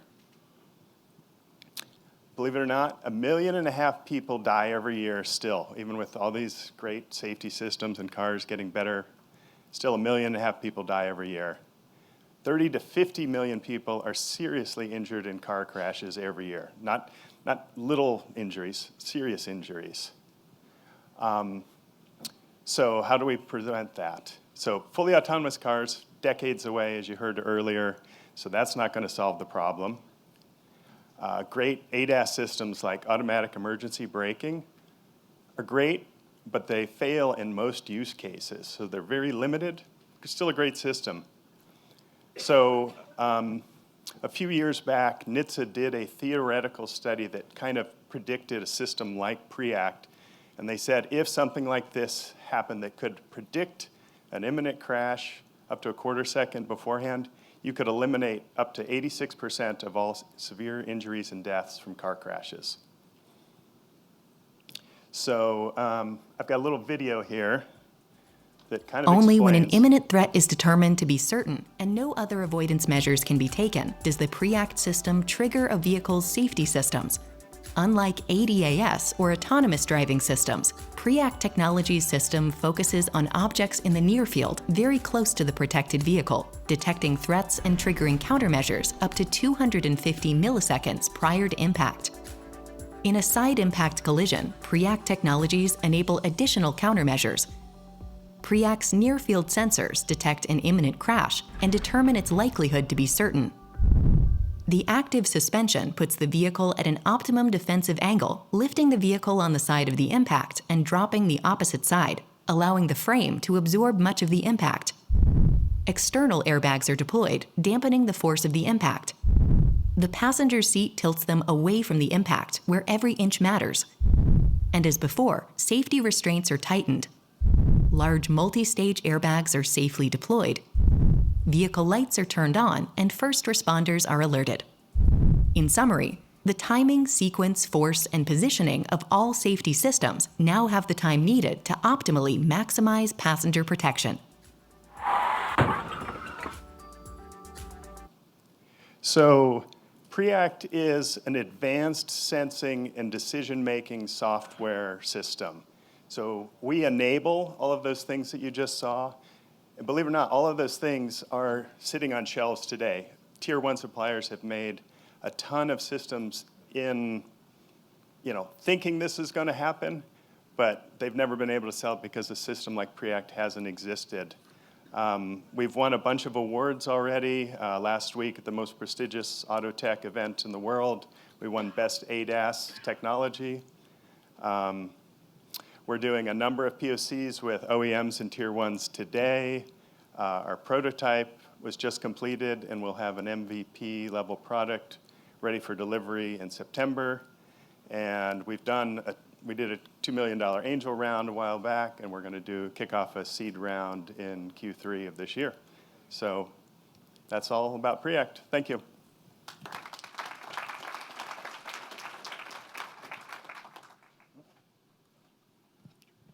Thank you. We've seen a good bunch of companies so far, but don't be afraid, we have even more. Just a quick PSA and a reminder, after the pitches on the second floor in the event center, you can meet these guys and chat with them more. I believe you all have some questions you would like to ask them. You can also use Brella if you feel lazy to go upstairs and you want to pre-schedule something. You can reach out to these guys and set up a time on both of your calendars. And lastly, if you take a look at your badges on the other side of those, there's a link that would take you to a page where you can vote on the companies you've seen so far. But don't rush that. We have still plenty of companies today, so maybe you're going to see someone who excites you a little bit more than the companies so far.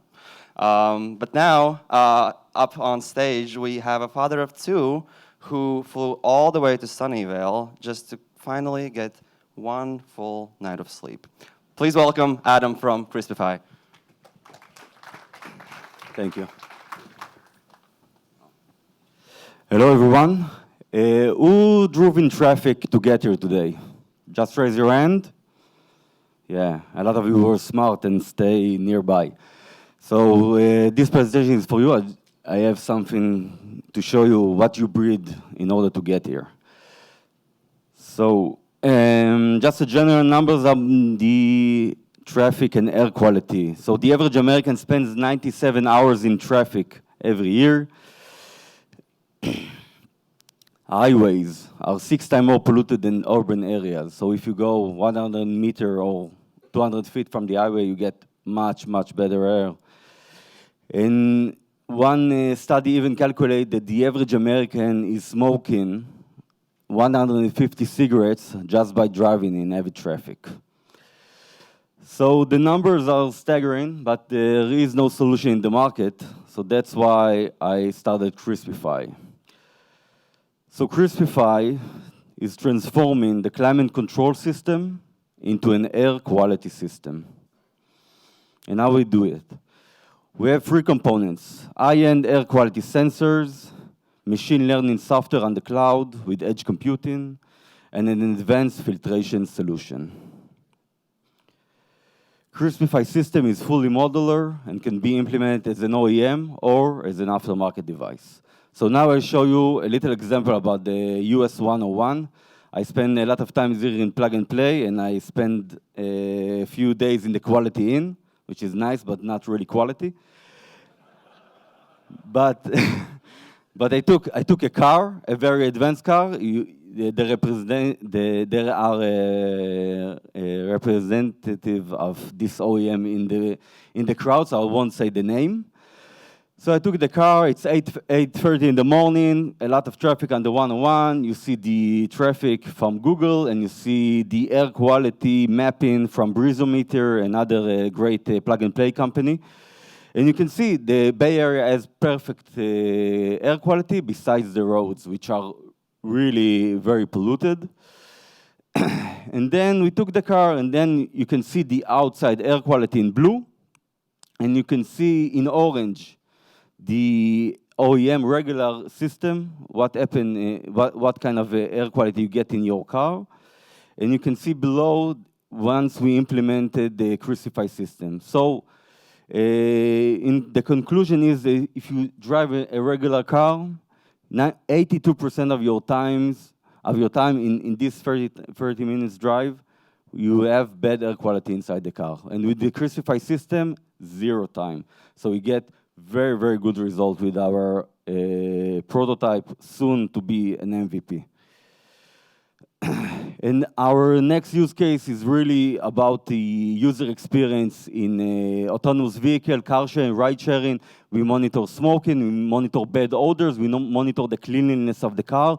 We can fix a lot of the problems, and we can send the car to maintenance cycle if you can't. Our team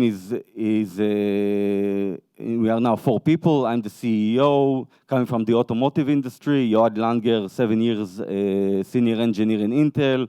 Ori Koren, our COO. Rui, our hardware engineer. Jais join us. He's Leon Gendler, the VP R&D of Sisense, as an advisor. He's an expert in data analytics and AI. So we're just going to launch our first OEM POC in July, and our MVP will be ready in a month or so. So at Crucify, we believe that mobility can be a much more pleasurable, healthier, and smarter experience than it is today. If you share our vision, I'll be happy to talk further about cooperation and investment opportunities. Thank you very much.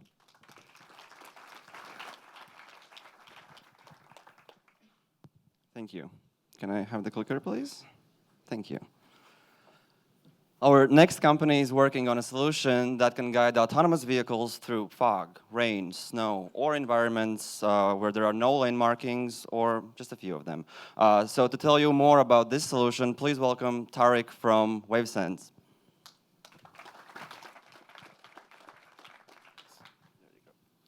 Good morning, everyone. My name is Tariq Bolat. I'm the co-founder and CEO of WaveSense. At WaveSense, we're driving the safest and most reliable autonomous vehicle and assisted driving navigation by, instead of looking around the surface as you typically would as a human or with Lidar or camera, by looking into the ground and mapping the subsurface about 3 meters into the ground, and then using that map to navigate the vehicle. And we'll talk about why that's relevant in a second. So, as most of you probably know, the status quo today, and this is true amongst all the autonomous driving platforms and the OEMs and tier ones that are moving into the space, is to use Lidar and camera to create an HD map of the area, and then you go through that area the second time and track to that map. The issue with that is that, as we all know as human drivers, the surface is very dynamic. There's a lot of dynamism to it, and so things like inclement weather, snow, rain, fog, things as simple as mapping when there's foliage on the trees, tracking when there's no foliage on the trees in the winter, construction, moving vehicles. All of that basically means that the map today is not ready for broad deployment and adoption. And so what we're doing here at WaveSense is, thank you. It's a total shift in perspective about how to actually leverage the data that's available. So we sweep the ground 126 times per second, creating an image about 3 meters down into the subsurface, getting reflections off of things like changes in soil type and soil density, roots, rocks, cavities, utility infrastructure. And this is all real data here. And then you're able to track to that map the second time you go through, typically getting about 2 to 5 centimeter level precision in the POCs we're doing right now with some of the large OEMs and tier ones and self-driving platform companies. What it means is that you can actually navigate without regard to anything that's going on the surface. So this is an example in snow. Another one is when you don't have roadside markings, like on a lot of highways. There are many, many others when you have an unreliable map. This is near our headquarters in Boston. What you're seeing here is the creation of a baseline map on a clear day, and the tracking against it in the middle of a snowstorm with about 1 inch of snow on the ground. And you can see basically 0.5 centimeter to 3 centimeter lateral accuracy, so extremely precise positioning. I don't think there's another company in the world that can actually do positioning like that in that environment. And so the value proposition that we're driving here, and that's resonating very broadly with the OEs and tier ones, is that the map is very static and stable, allows you to navigate in any sort of situation. It's uncorrelated from the surface sensors, so if you think about how things fail and succeed in uncorrelated ways, when you add WaveSense in, it makes the likelihood of a common point of failure vanishingly small, and it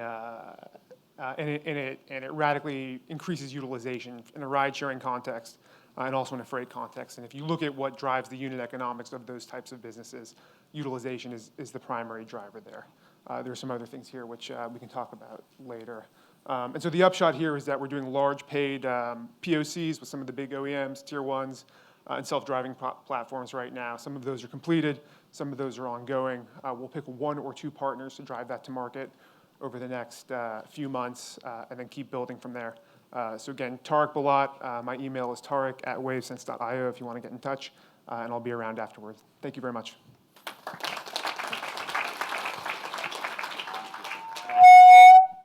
Thanks. Our next presenter is Bruno, and the things he has done. Oh, the things he has done. Aside from his wonderful work at Hypersurfaces, he has also made a musical instrument out of an old Soviet airliner, as well as a bicycle. Please welcome with a warm round of applause, Bruno from Hypersurfaces. Hello, I'm the founder of Hypersurfaces. a technology that can transform any object made of any material, any shape, and any size into a data-enabled, intelligent object that is fully aware of any possible event that happens on its surface. We do this thanks to deep learning, obviously. So imagine, I don't know if you can see much here, but imagine basically any object made of wood, made of glass, made of plastic, made of metal, any combination of these materials, shape as irregular as a steering wheel, as simple as a kitchen table, that suddenly becomes completely aware and able to understand interaction and any other kind of event that emits any form of vibration on its surface, okay? And imagine basically this means getting rid of any buttons, any switches, any touchscreen in a car or any other device. So the way we work is that we use just very standard vibration sensor that we don't make, okay? Really standard one, really cheap, 10 cents each, connected to a standard system on chip where we run our AI models that basically receive the vibration and in real time understand if any pre-recorded pattern occurs, and in such case emits a message that can then be obviously transmitted via CAN connection or Bluetooth or Wi-Fi. So I'm gonna show you a video where there is a car door and only 3 piezo transducers of 10 cents each to recognize more than 30 different events in real time, with no internet connection needed. Tap glass, tap glass, tap glass. And it can even pick up events such as dropping a newspaper. Drop magazine. And even the other side of the car door is now interactive. Open outside handle. Close outside handle. Tap outside metal. Tap. Okay, so we started doing tests on the road already. We're also even able to detect whether the car is actually driving on a highway or on a bumpy street. Even the vibrations of raindrops can be detected. Any kind of event that generates any vibration can be predefined and can be spotted in real time. We basically don't make hardware, we make software. Okay, we rely on very standard, very easy to outsource hardware components, just simple vibration sensors and simple system on chips. And we run basically the platform that generates the AI models that run on the chipset. We can detect any kind of events. So these are just a few examples, like finger taps, swipes, opening and closing of doors, dropping and dragging of objects, footsteps, and so on and so forth. That the limit is really the imagination. We just closed a round of $2 million, and we started a few POCs with various companies. And I'll be very happy to show you a live demo that I have with me today. I'm going to be here or upstairs. Thank you very much for your time.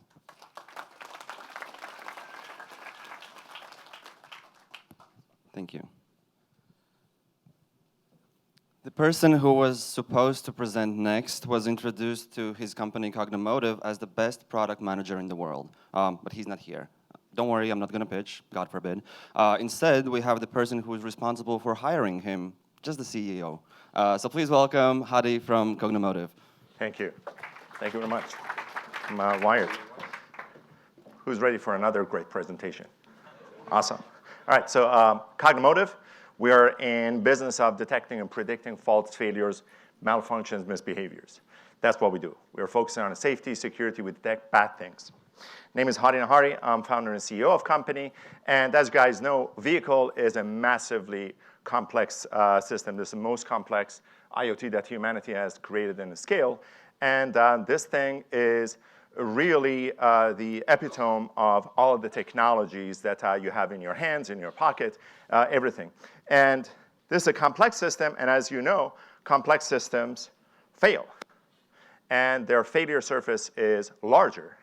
This is the grenade that Sven mentioned with 720 kilojoule. That's stuck in my head. And the failure, just give you an idea, is we count failures based on a line of code. So this is, as I mentioned to you, those who have seen my presentation in the past, is Space Shuttle as a reference has 400,000 lines of code. One of the most popular vehicles in the world has got roughly 150 million lines of code. And the problem is this guy. This is your full autonomous level 5 vehicle, which has got roughly 350, 370 million lines of code.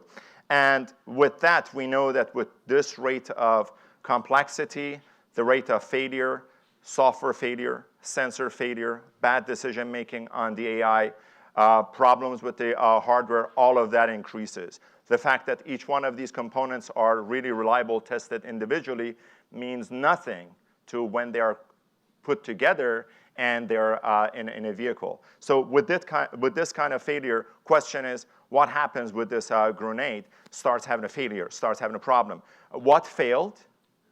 Who was responsible? And what is the right thing to do? That is what Cognomotive does. A couple of things to remember.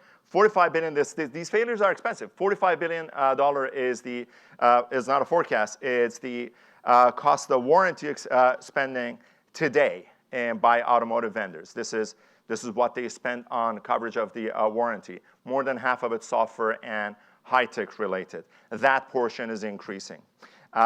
More than half of recalls, and I've taken out Takata out of this, are based on failures. And one OEM released more than what they recalled.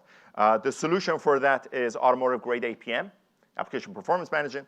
We take the data out of the vehicle. Inside the vehicle, at the level of Raspberry Pi, we generate a health score. We provide faults and failures, effectively giving diagnosis, prognosis, remediation recommendation with only less than 15,000 lines of code. And we turn data into what we call bacon. We have a data network effect. We perform distributed learning, federated training, making sure every single vehicle is participating in making all the other vehicles healthy and better. Our value prop is providing runtime health monitoring service for all of the vehicle, not just one system, the entirety of the system. We are B2B. Our customers are OEs and tier ones and anyone who has complexities with the vehicle. And our value prop is adding safety and security and detecting problems in the systems. Core market is automotive, but definitely we are expanding. We already have paying pilots in other markets. Any robot that has got more than 3 million lines of code, anything that you care about as failure is our market. Landing down, we have paid pilots, and we are very actively doing our Series A. I don't have a chance to go back. We are $5.2 million booking this year, and happy to talk to you and explain how the technology works, and we'd love to chat with you if you're interested in detecting what's problems in your system. Thank you. Thank you. Building a successful mobility business requires both the right technology and experienced operations capabilities. Well, look no further, because Launch Mobility is here. Please welcome Paul.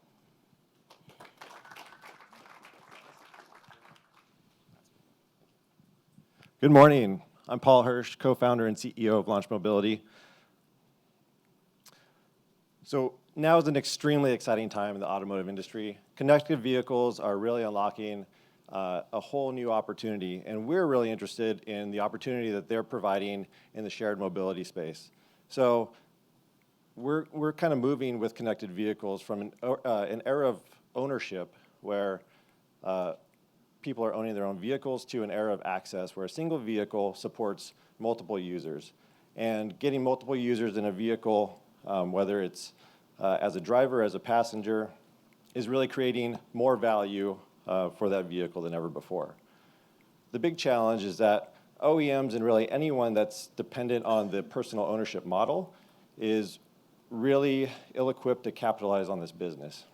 So Goldman Sachs is predicting that by 2030, the vast majority of profits that a vehicle generates are being connected or collected by shared fleet management companies and market makers.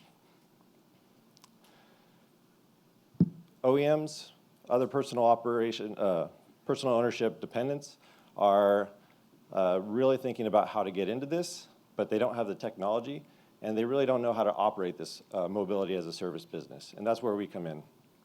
So Launch Mobility provides a platform for shared mobility operators.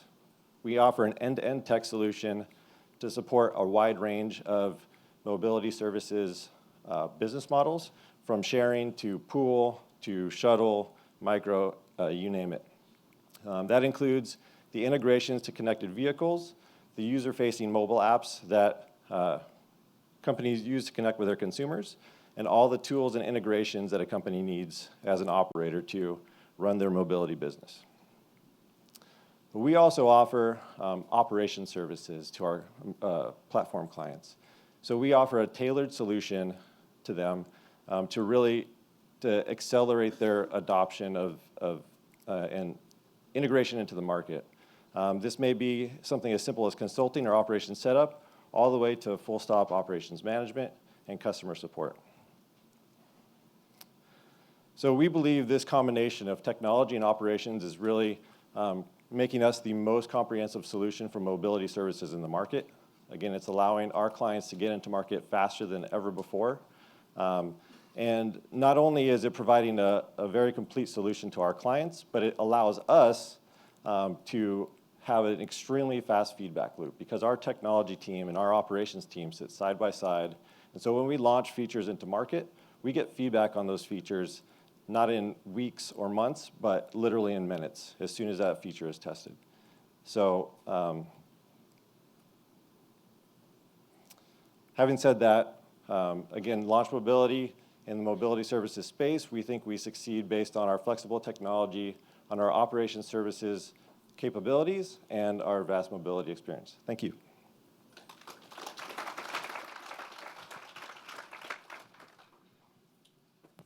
Thank you, Paul. One more time, a quick reminder. Please check out the other sides of your badges. Follow the link to vote on the favorite company you've seen today. Maybe that's going to be the next one, so go to that page and get ready to vote.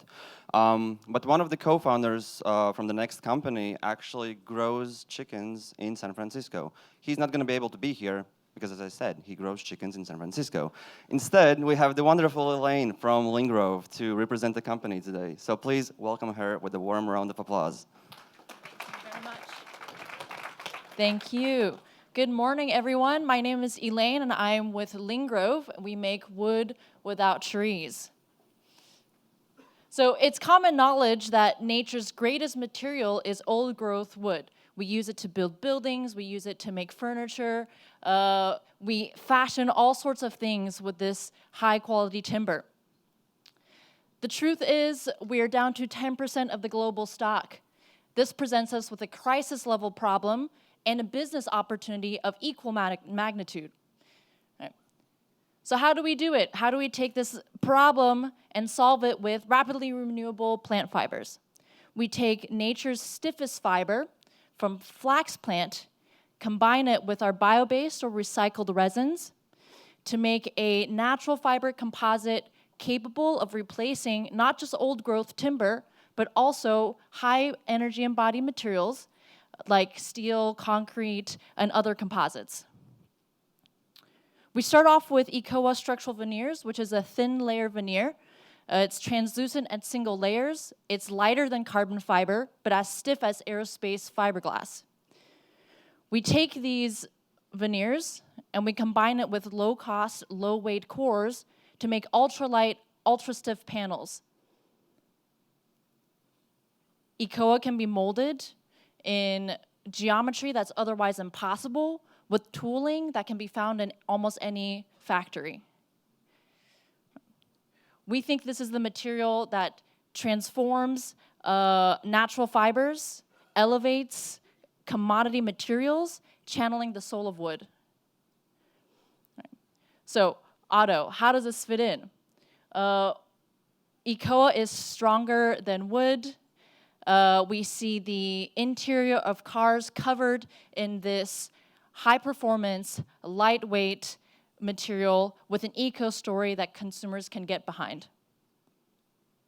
Today we're working, thanks to Plug and Play, we're working with nearly almost all the OEMs and Tier 1s, and if you're not on this list, please do come find me afterwards. I'll be at the expo hall. Happy to talk about how to insert some plant fibers into your cars. So again, think of ECO as a platform. We take plant fibers and bioresins to make a roll stock.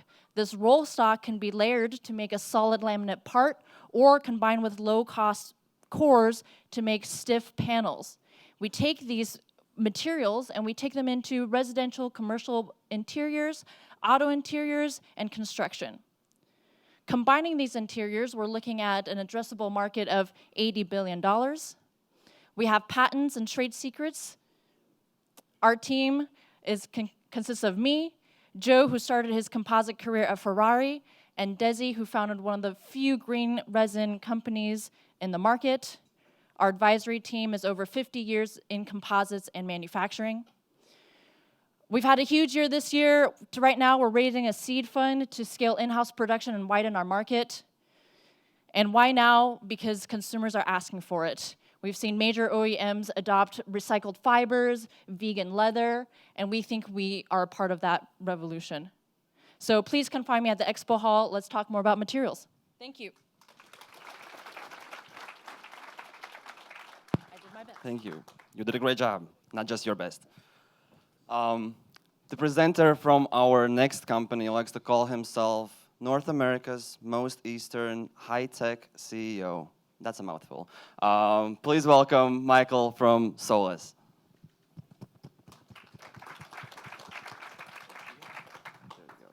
Thanks. Good morning. So yeah, Newfoundland's a little bit far away, but that's where the company's based. And so Solus Power has cracked the code on capacitive-based wireless power, and I'm going to tell you why it's relevant. So in the context of intelligence everywhere and convergence, dumb things are becoming smarter. And the top row talks about the critical success factors or critical disruptive trends. The middle part, the blue section, is the area that are the critical enablers. And that is ready power, security, detection, analytics, and industrial or industry comms. At the bottom are the roadblocks or the challenges that exist in this market. Besides changing, there we go. Oops. So a key example of this is in 5G. 5G, what's happening is they want to transfer power and data through windows and walls. To do so, if you all remember the cable guy, he's coming back. Because right now, Verizon's process is you have to wait for the cable guy to show up, and what he's going to do is he's going to drill holes and he's going to cut into your walls. Solus Power has developed a hardware and software solution that eliminates that. So you just have to put a transmitter and a receiver on either side of a wall or a window, and we can transfer the power and the data through that. Solus Power doesn't just do telecom. We do a variety of markets using a single platform. We do telecom, medical, line manufacturing, and robotics. We also do automotive, autonomous vehicle seating. And finally, as you saw in the first slide, we are a key supplier to Boeing. So we're a silver supplier for Boeing, and we do a variety of applications there. This is our revenue and our customer chart. We also have our first licensing customer. So why are people coming to us? Why is capacitive power so important? Is that it doesn't heat nearby metal, it's flexible, and it gives spatial freedom. So we will have a demo. We won't have a helicopter upstairs, but we do have a demo on the second floor, and you're welcome to come by and see it. So our business model is we sell and license platform technologies, proprietary platform technologies, and we provide the integration services. Where we're moving and why we're here, we're looking for $4.7 million, and that is to scale in the software and application-specific spaces. Oops. We have an experienced management team, so all of us have at least 30 years of experience and multiple exits. The team is about 25 people in total. So again, we're looking for a lead investor. We've got several followers, and companies in the specific spaces, such as 5G, automotive, industrial, and medical, that are looking to solve serious problems. Where we specialize is above consumer, so about the 20 watts, and below EV charging, so below 500 watts. Thank you very much.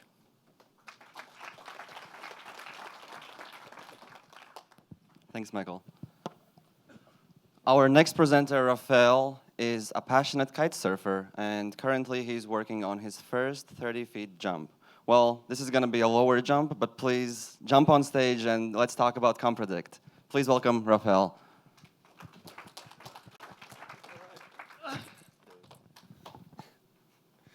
Thank you for a nice introduction, Yanis, and thanks to Plug and Play for the opportunity to present today.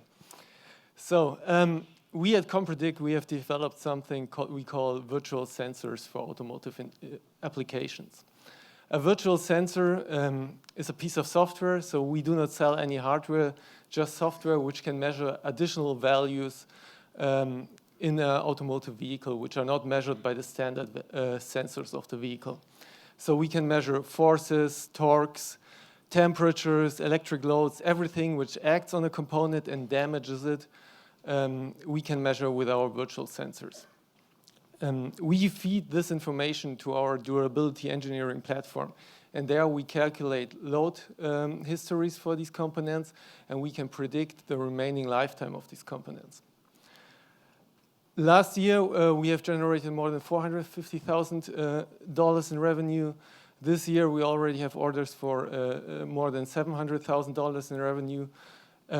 We are about to raise our Series A this August, September. So if you're an investor and interested, do talk to me later. We have done more than 20 projects up till now and developed virtual sensors for a lot of components of the vehicle. For instance, we have developed virtual sensors for powertrain, chassis components, steering components. We have developed virtual sensors for tires, brakes, and even the battery of the electric vehicles. So for all these components, we can measure very important loads which damage these components and predict the remaining lifetime of these components. Our goal is to become the industry standard for virtual sensors in the automotive industry. Great, but what do you do with all the additional data? As I was already said, we can do predictive maintenance, so we can predict when components will fail in cars.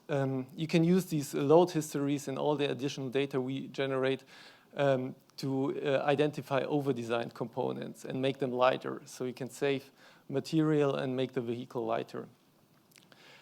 Furthermore, you can do value rating. So by having very precise load histories for all the components of a vehicle, when you buy a used vehicle, you can tell how the vehicle was driven in the past and how damaged the components really are.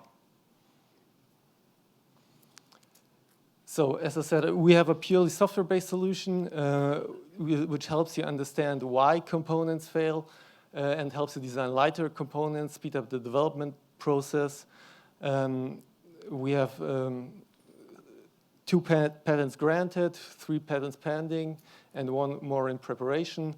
We have a live demo. The vehicle I showed before, this is a real vehicle, so if you're interested, talk to me. Our software will be in 2 series production vehicles by the end of the year. So do talk to me as well if you don't want to be late to the party. Thank you very much. Thank you. Aside from being a third-time founder, our next presenter has also written more than 500 songs. Last night at the party, I asked him if he could create a quick jingle for today. So let's see. And welcome Kedar from Worklane.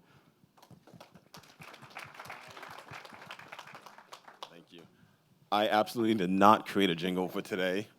How's everybody doing? My name is Kedar Frederick. I am the co-founder and CEO of Worklane.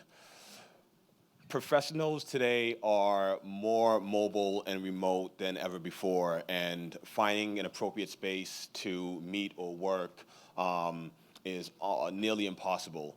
So we thought to ourselves, why does mobility and workspace have to be separate? Why in a world where people are constantly on the move, can they not find flexible space? And why do professionals have to opt for coffee shops and loud spaces and corridors at conferences? So we answered by thinking about and building WorkLane, which is an optimized vehicle that is equipped with Wi-Fi, equipped with power and connection and space for people to meet in. And WorkLane essentially pulls up, it parks, and it offers the space for anybody to have an environment to work in. Today we have one vehicle deployed. We took that vehicle in about 6 to 8 weeks ago. We've been beta testing with some early partners, real estate agents in Boston, and individuals who are looking for meeting space. And we've been getting fantastic responses.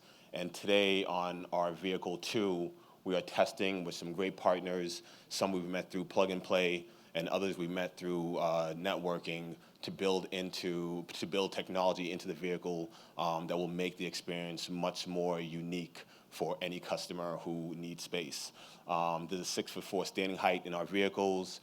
Again, it's connected with high-end Wi-Fi, comfortable seating, it's quiet, and it's an environment that works well for anybody who is looking to meet or work in an urban setting and or in a conference and trade show environment. We built it around client intimacy, around having a dedicated and private space, around having employee and customer experiences that work well, and also for B2B customers to be able to stand out from their competitors, specifically at a trade show and conference setting. Our model is stationary, where we pull up, we park, and the space is there, and or we can pick you up, pick your client up, and we roll around. Great use cases for that are real estate agents or brokers who are showing multiple properties, and or clients who are looking to show a client a view of the city while working remotely. We like to say there's no better view than in a work lane because it could be anywhere. On site, we have branded activations that are working well for us. We have clients today, initial clients today that we're working with in the trade show and conference space, which is our beachhead market. We are pulling up there. We are offering them the ability to work with clients in that capacity. ThreatStack at AWS is one of our key clients. And we are raising capital for the ability to really test the market in an early capacity. We'll be upstairs. Happy to talk to you. Thank you very much for your time.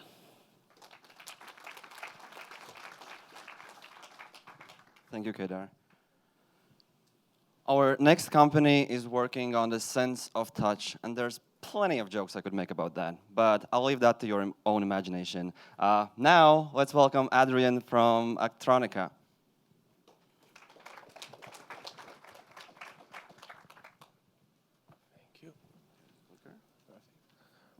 Thank you. Hello, everyone. I'm very happy to be presenting today, and I'm glad he didn't do the joke, and I won't do them myself. What you can see just behind me right now is what we are going to do, because there is a revolution actually happening you may not have heard about. And this revolution is called the Haptic Revolution, and it brings the sense of touch. The sense of touch is a very important component of our daily life. Since we're born, that's how we learn how to trust the world. That's how we learn who to trust. We touch, and it's a universal language across all humanity. Building blocks by building blocks, we will use touch until we die. The problem is, in any HMI right now, you don't have any touch. So basically, you may have something that we call a touch screen, but there is not a lot of touch in the touch screen. You just touch it, and you have to wait for visual or auditive confirmation to know that what you did actually was confirmed. What we bring is we bring the sense of touch out of any HMI, and not only screens. And because we understood one simple thing, touch is trust, and most people here are trying to create trust with their customers, and we allow you to do that by using the sense of touch. I will go quickly on this one. So that's our technology. It's patented. That's how it works. It's basically a LRA with a broader bandwidth, and which allows us to create HD touch feeling. So because right now you have your phone that goes vibrating like bzzz, bzz, bzz. And so the problem with this, it's only vibrate on 110 or 120 hertz. So it do not allow you to create a lot of multiple effects. With a large bandwidth, we can actually create a lot of different effects. You see a few here. Just to input, we can create texture. We can recreate the feeling that the texture you're touching is a different one from the one you're actually touching. Anyway, all of that stuff, we actually put it into a car. So I'm not allowed to actually tell you the name of the car, but I'm just going to tell you, watch for the European news in a couple of weeks. You will actually see all that stuff in the press. But as of today, we actually did put it into the steering wheel, car door panel, seats. We create all that type of effect. We create ADAS effect, texture effect, gesture, wellness. Well, we have a lot of different applications. And I want to spend my time actually speaking about these different applications. Because what we want to do is we want to keep touch with trust. I know it's a small joke. But basically, as of today, level 0 and 1 vehicle, that's what we're doing. We help the driver keep their eyes on the road. We actually fight driver distraction this way.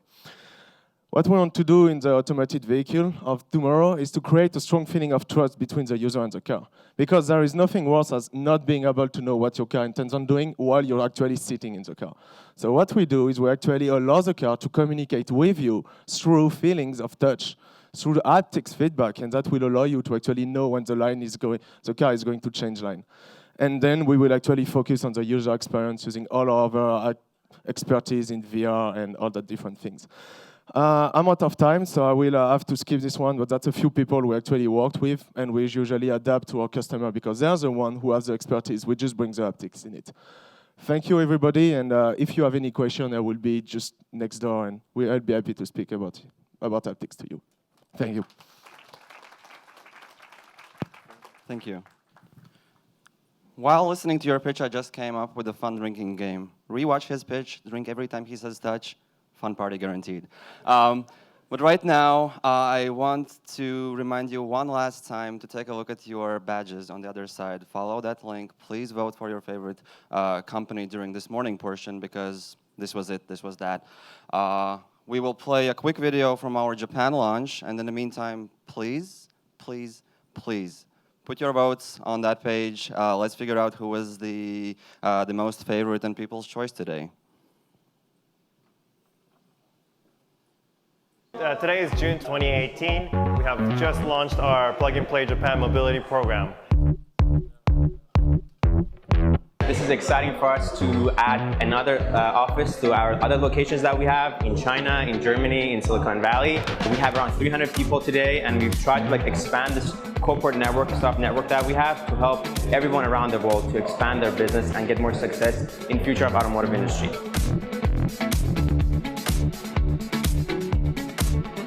This industry is going through so many disruptions with the cars becoming electric, connected, autonomous, all the new business models. So many disruptions so fast that we need to reach out to the best talents wherever they are. Plug and Play knows how to orchestrate this kind of events where we can meet with startups but also with other corporates to imagine how we work together.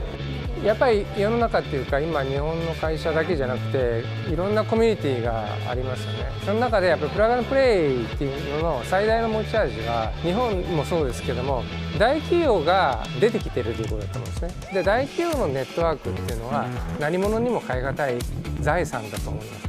だから他のものと比較してもやっぱり大企業が入り込んでやるコミュニティを作る可能性が一番あるなと思ってるんでそれをうまく育てたいなと。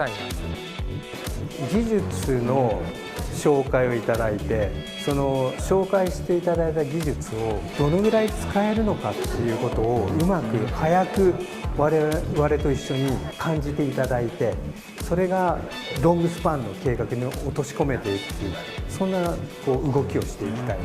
Plug and Play is a great ecosystem to connect corporate partners to startups. With Japan being so manufacturing oriented, that the relationships that Plug and Play has in Japan can really connect us more quickly for us to be able to deploy our capabilities locally.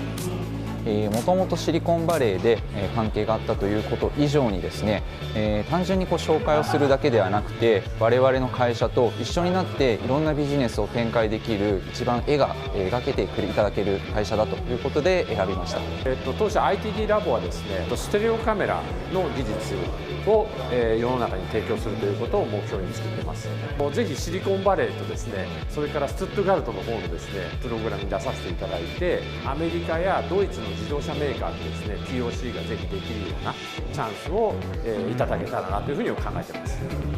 If you're a partner or if you're a startup that wants to get involved in the Japanese innovation ecosystem, please let us know and we would love to help.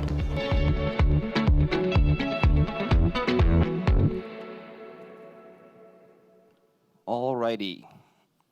I think the votes are in. Can I ask for a drum roll? Can you stomp your feet? Can you hit the table? And from the mobility portion, the winner, the people's choice, the most favorite company from today is no one else but SparkCharge. Josh, I have a bag for you.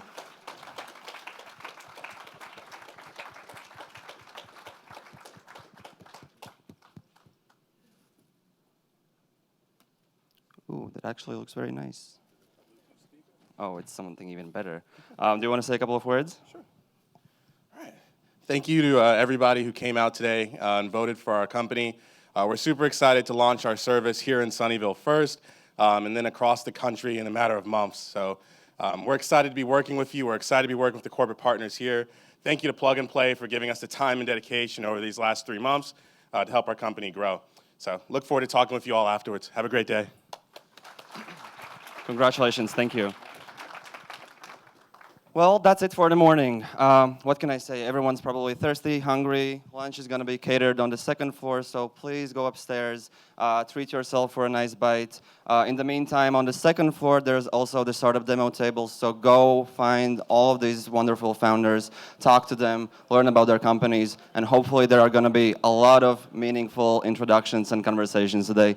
Thank you for being with us today, guys. On behalf of the entire Plug and Play team, I want to thank you, and looking forward for the next portion later today. Cheers.